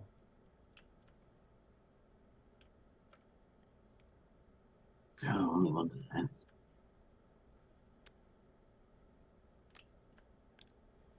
Okay, I'll spend 1 to roll the red. Mm-hmm. No. I'll refresh. Okay. So you'll take 1 wound, and then this guy will make his attack against the other guy. I will spend a crystal to roll the red. Okay, so Crap. that's a lot. That's 10. You can't actually win that. Okay, so you get to refresh your crystal. That's another wound. Then I'm going to play a card for 1 crystal. Making extra combat with that squad. Just get this over with. And then I will spend 1 crystal on a red die on the guy over here. So that will be 9. So you can't beat that one. So that'll be model down. And that's 2 wounds, right? Yeah, 2. So 2 victory points. These are... actually, they may not be simultaneous.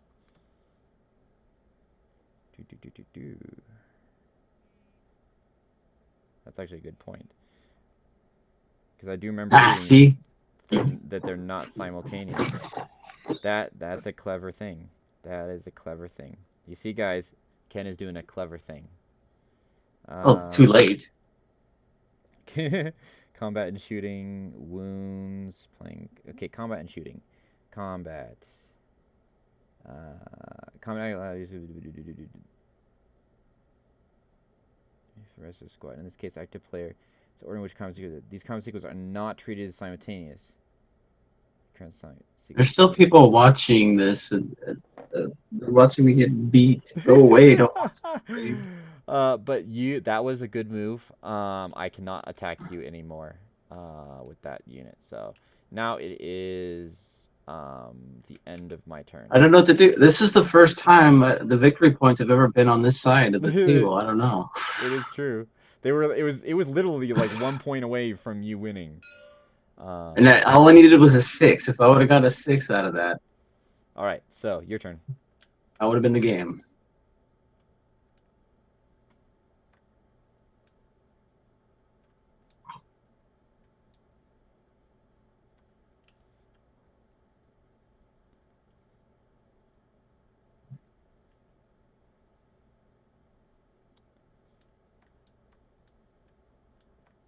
So what you doing, buddy? I'm thinking. Okay. Oh, I need to make sure. I don't have... Maybe. I have an empty hand. Hang on.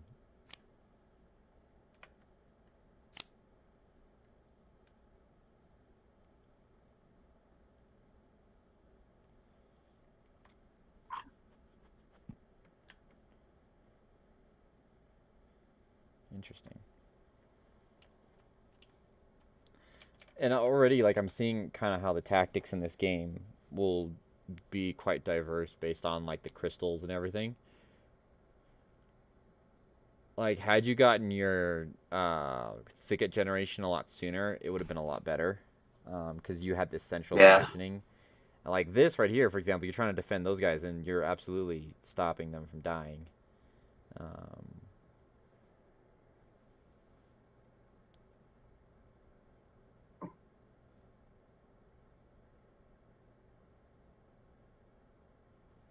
if you take a passive turn, you're guaranteed to do a wound. I know. I kind of want to just do that. Because otherwise, you're going to attack with this guy over here otherwise, right? Pretty much. Those are your Yeah. two options. Okay. Um, I'm gonna do that. I'm just gonna do some damage to you. Okay, so yeah, he will automatically take damage. So what this is these have an ability to where if they are touching the Thornheart wood, and he essentially has a train to it, a vine, they gain the ability of the Thornheart, which is during a passive turn, any enemy models next to it take 1 damage. So I just took a damage on my Shatterer.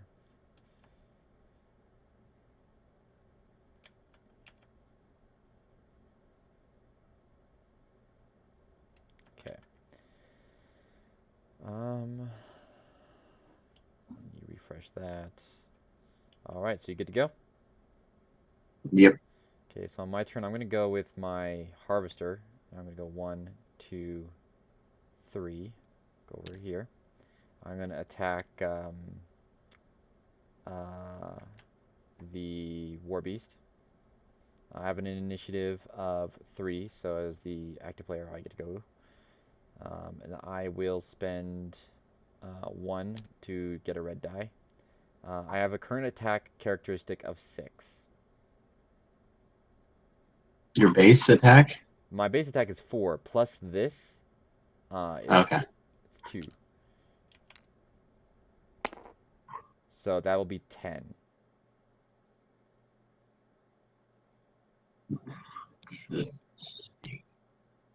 Yep, he did. Yep. Then I'm going to spend 2. Oh, I can't. Or I could. I'm going to spend 2 off of the Harvester to play Regeneration.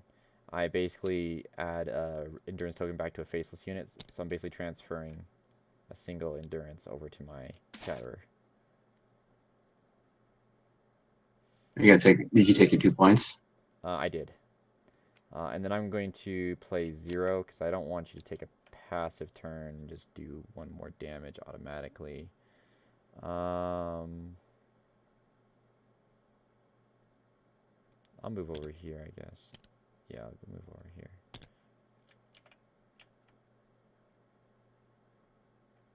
I think it's just all, or just one. Move all models in 1 Faceless squad. Yeah, so him. All right. Then I draw 2 cards. And end turn.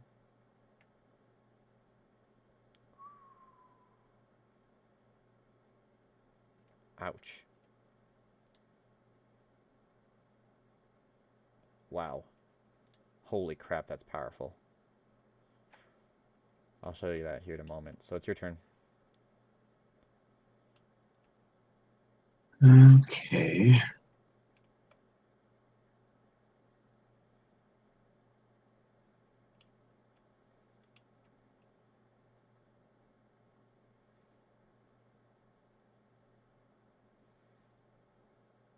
By the way, the tooltip you have on here is incorrect.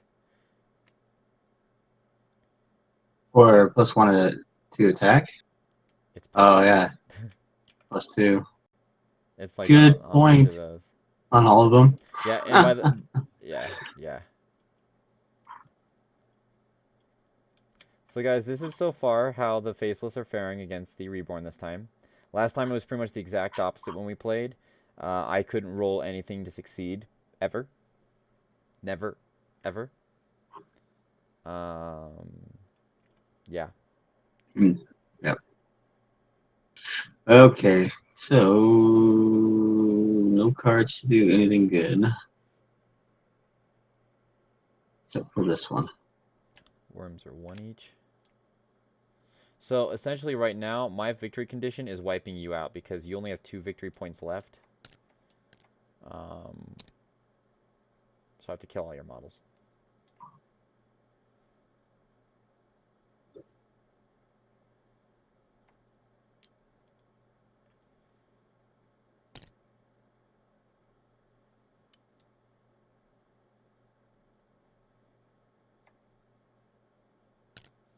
What is the 2 coming from?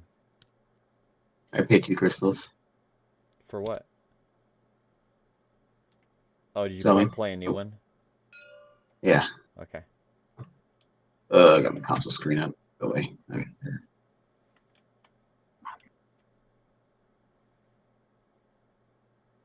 I'm just gonna bury myself.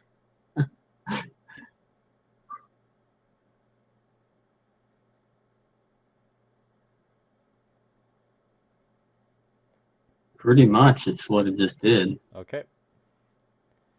Draw 1. All right, my turn.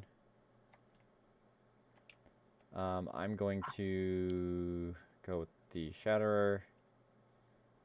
1, 2,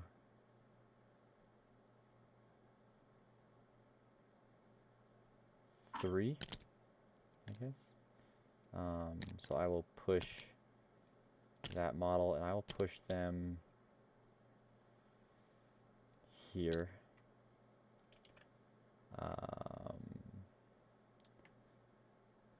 And I will make an attack. What's your defense? 0? Yeesh. Against a current 8. Oh my god.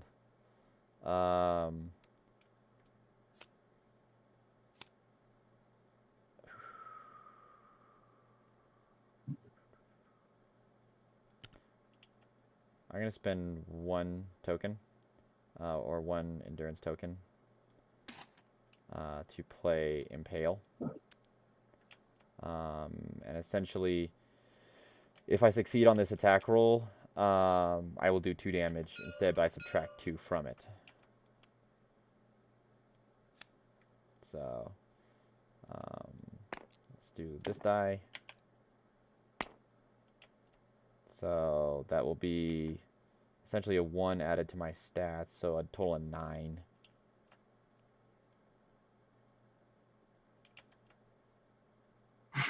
Yep. So it'll do 2 wounds. Yep, so you get to refresh your crystal. It'll do 2 wounds, essentially removing model and removing your last endurance. So I will gain 1 victory point.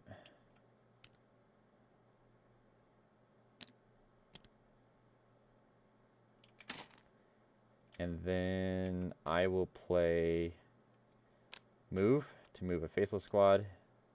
I will move this one. 1, 2, 3, 4, 5, 6. No, I'm gonna move him down here. What am I doing? I'm gonna move him down here. This is the smart play. This is the smart play. And I have so much movement on this guy. I'm not worried. So yeah, move him down there. And then I will discard this Berserker card. And I will draw 3.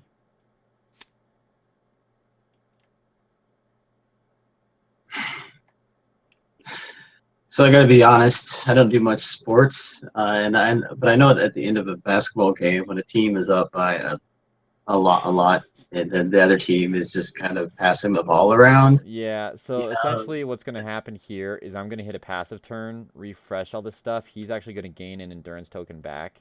And then I'm going to slowly start going in and, like, smacking you. Because I've got this, which I can move afterwards. I basically move in. I'll take a damage for pushing the stuff away. But then I play this, move back, hit another passive turn. After the passive turn, move in, push stuff away, attack, hit another, and move back because I have another one. What's actually going to probably happen before that, though, you're going to run out of cards, and that I'm not means that. planning on playing this card, so I was only going to be trickling Oh, down okay. one card a turn. I have 3 cards left. Yeah. Uh,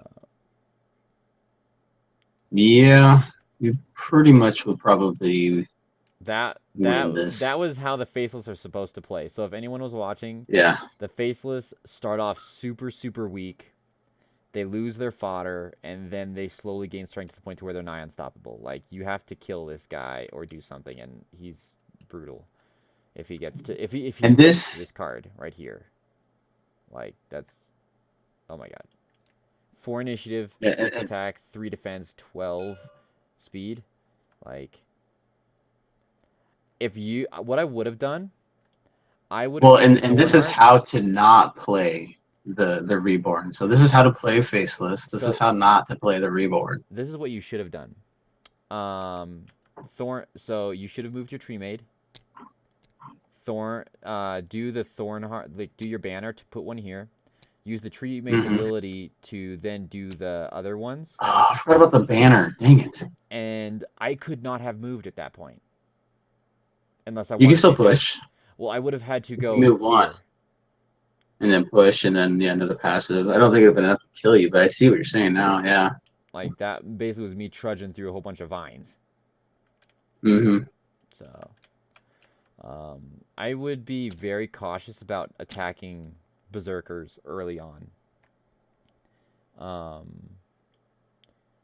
Berserkers are models that they don't do a lot until they evolve. Once they evolve, they're terrifying. But by Well, you but killing them I off, did have you. I did have a lot of points though. One, two, that three. is true. That I is had true. 4 points from that, and if I would have been able to kill anything else, I just needed 2 more things to kill. Right. Which is also the reason why I put him over here, because I wanted that bonus, but he can't move, and his other defenses are Mm-hmm. 0. And so he's extremely vulnerable, and I wanted to keep him out of your range. But as soon as I was able to kill that Oracle, like, if you would have successfully defended, you could have just walked over, killed the one Berserker, and I was doomed. Yeah. But overall, it was a lot of fun. But yeah, if you don't take out the faceless right away, you're dead. Right. It is a locomotion Check this out. in motion. Sacrifice 1 faceless wound to attach. 1 faceless wound model base to base. Combat with all models in this squad, 1 use per payment. I really need to attack a lot. I'm going to spend a lot of my crystals.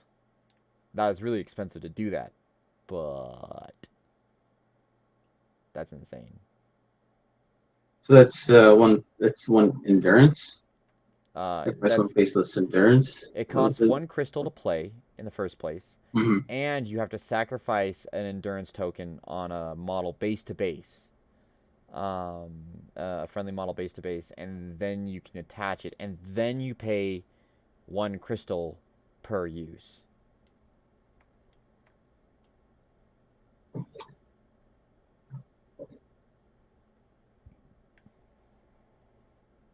So, or maybe it's just the sacrifice 1 to attach it. I don't know, but I need to look that up as far as, like, cost and attaching and be more specific on it. But yeah, so that was essentially a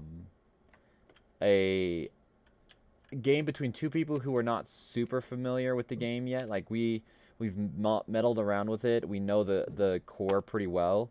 But as you can see, both of us are still not even fully attuned to the strategies of the factions. But this is a good teaser for anyone who really kind of wanted to see how this plays. I'm super excited for the actual models to get here. Hopefully that'll be within the next month is when I'm hoping they'll ship out my pledge, at least. They said that they're slated to start shipping this next weekend, on next Friday, is what they said. Starting with just the war chest, meaning if all you did was get the war chest pledge and basically have all the add-ons with it, that's what they're shipping out first. I got the Father of the Sun upgrade and stuff. So like I will be in the next wave after that, along with Ken. And then people who just got the conflict boxes, meaning just the like Faceless versus Reborn, the factions you see here, just those boxes, and the add-ons, those will be shipping in the third wave. So hopefully we'll have these in our hands soon. We will. I hope this kind of whetted the appetite for some of you guys, and we will probably try and do an actual more structured general let's play, not a full playthrough. And then we're gonna do campaign. We're probably gonna play 1 to 3 missions out of the Faceless versus Reborn, just to kind of show everyone what that's all about. But You know, maybe that would be a good thing just to do the first 3 missions of all the different factions. well, I think if we're gonna So do people all kind the of get it. factions, I think we should do just the full playthrough at that point. But that's a long, Mhm. long process. So I figure from there um, we can just play through them all, starting with the chapter and demons because they're the beginning of the campaign series. That's why I don't want to do one of the reasons why I don't want to do the full Faceless versus Reborn is because it's kind of in the middle already. So yeah, thank you again for the game, Ken. I'm gonna go ahead and stop the stream. And yeah, and thank you all for anyone who's been watching, and I hope that it was entertaining and that we didn't muck up too much stuff and we weren't boring. You got to see both some mediocre plays on both parts, and we Oh had a no, lot of fun. you did well. Well played, well strategized.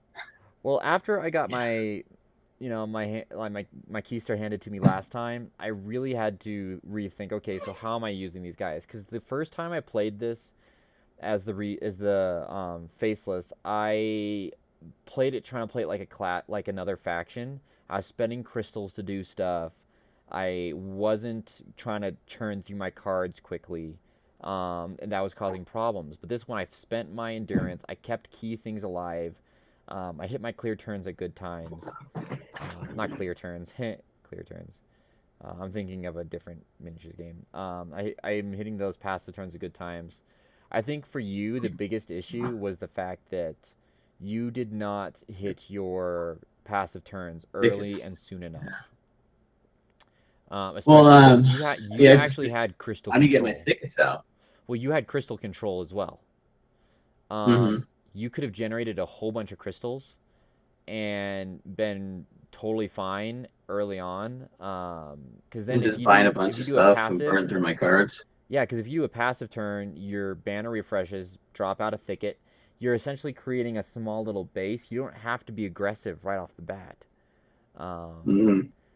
I'm super weak early on. You don't have to fear me. Even my Shatterer can be taken down super easily early on. So if you kind of play it carefully, um, those worms, for example, I think would have been a great like setup to where like put them in a position to where they can defend crystal sources, um, and like I th- I think they're meant for dragging people to places, dragging them to the thickets and stuff, could be. and then let them die. Let's see, where's that card at? Right here.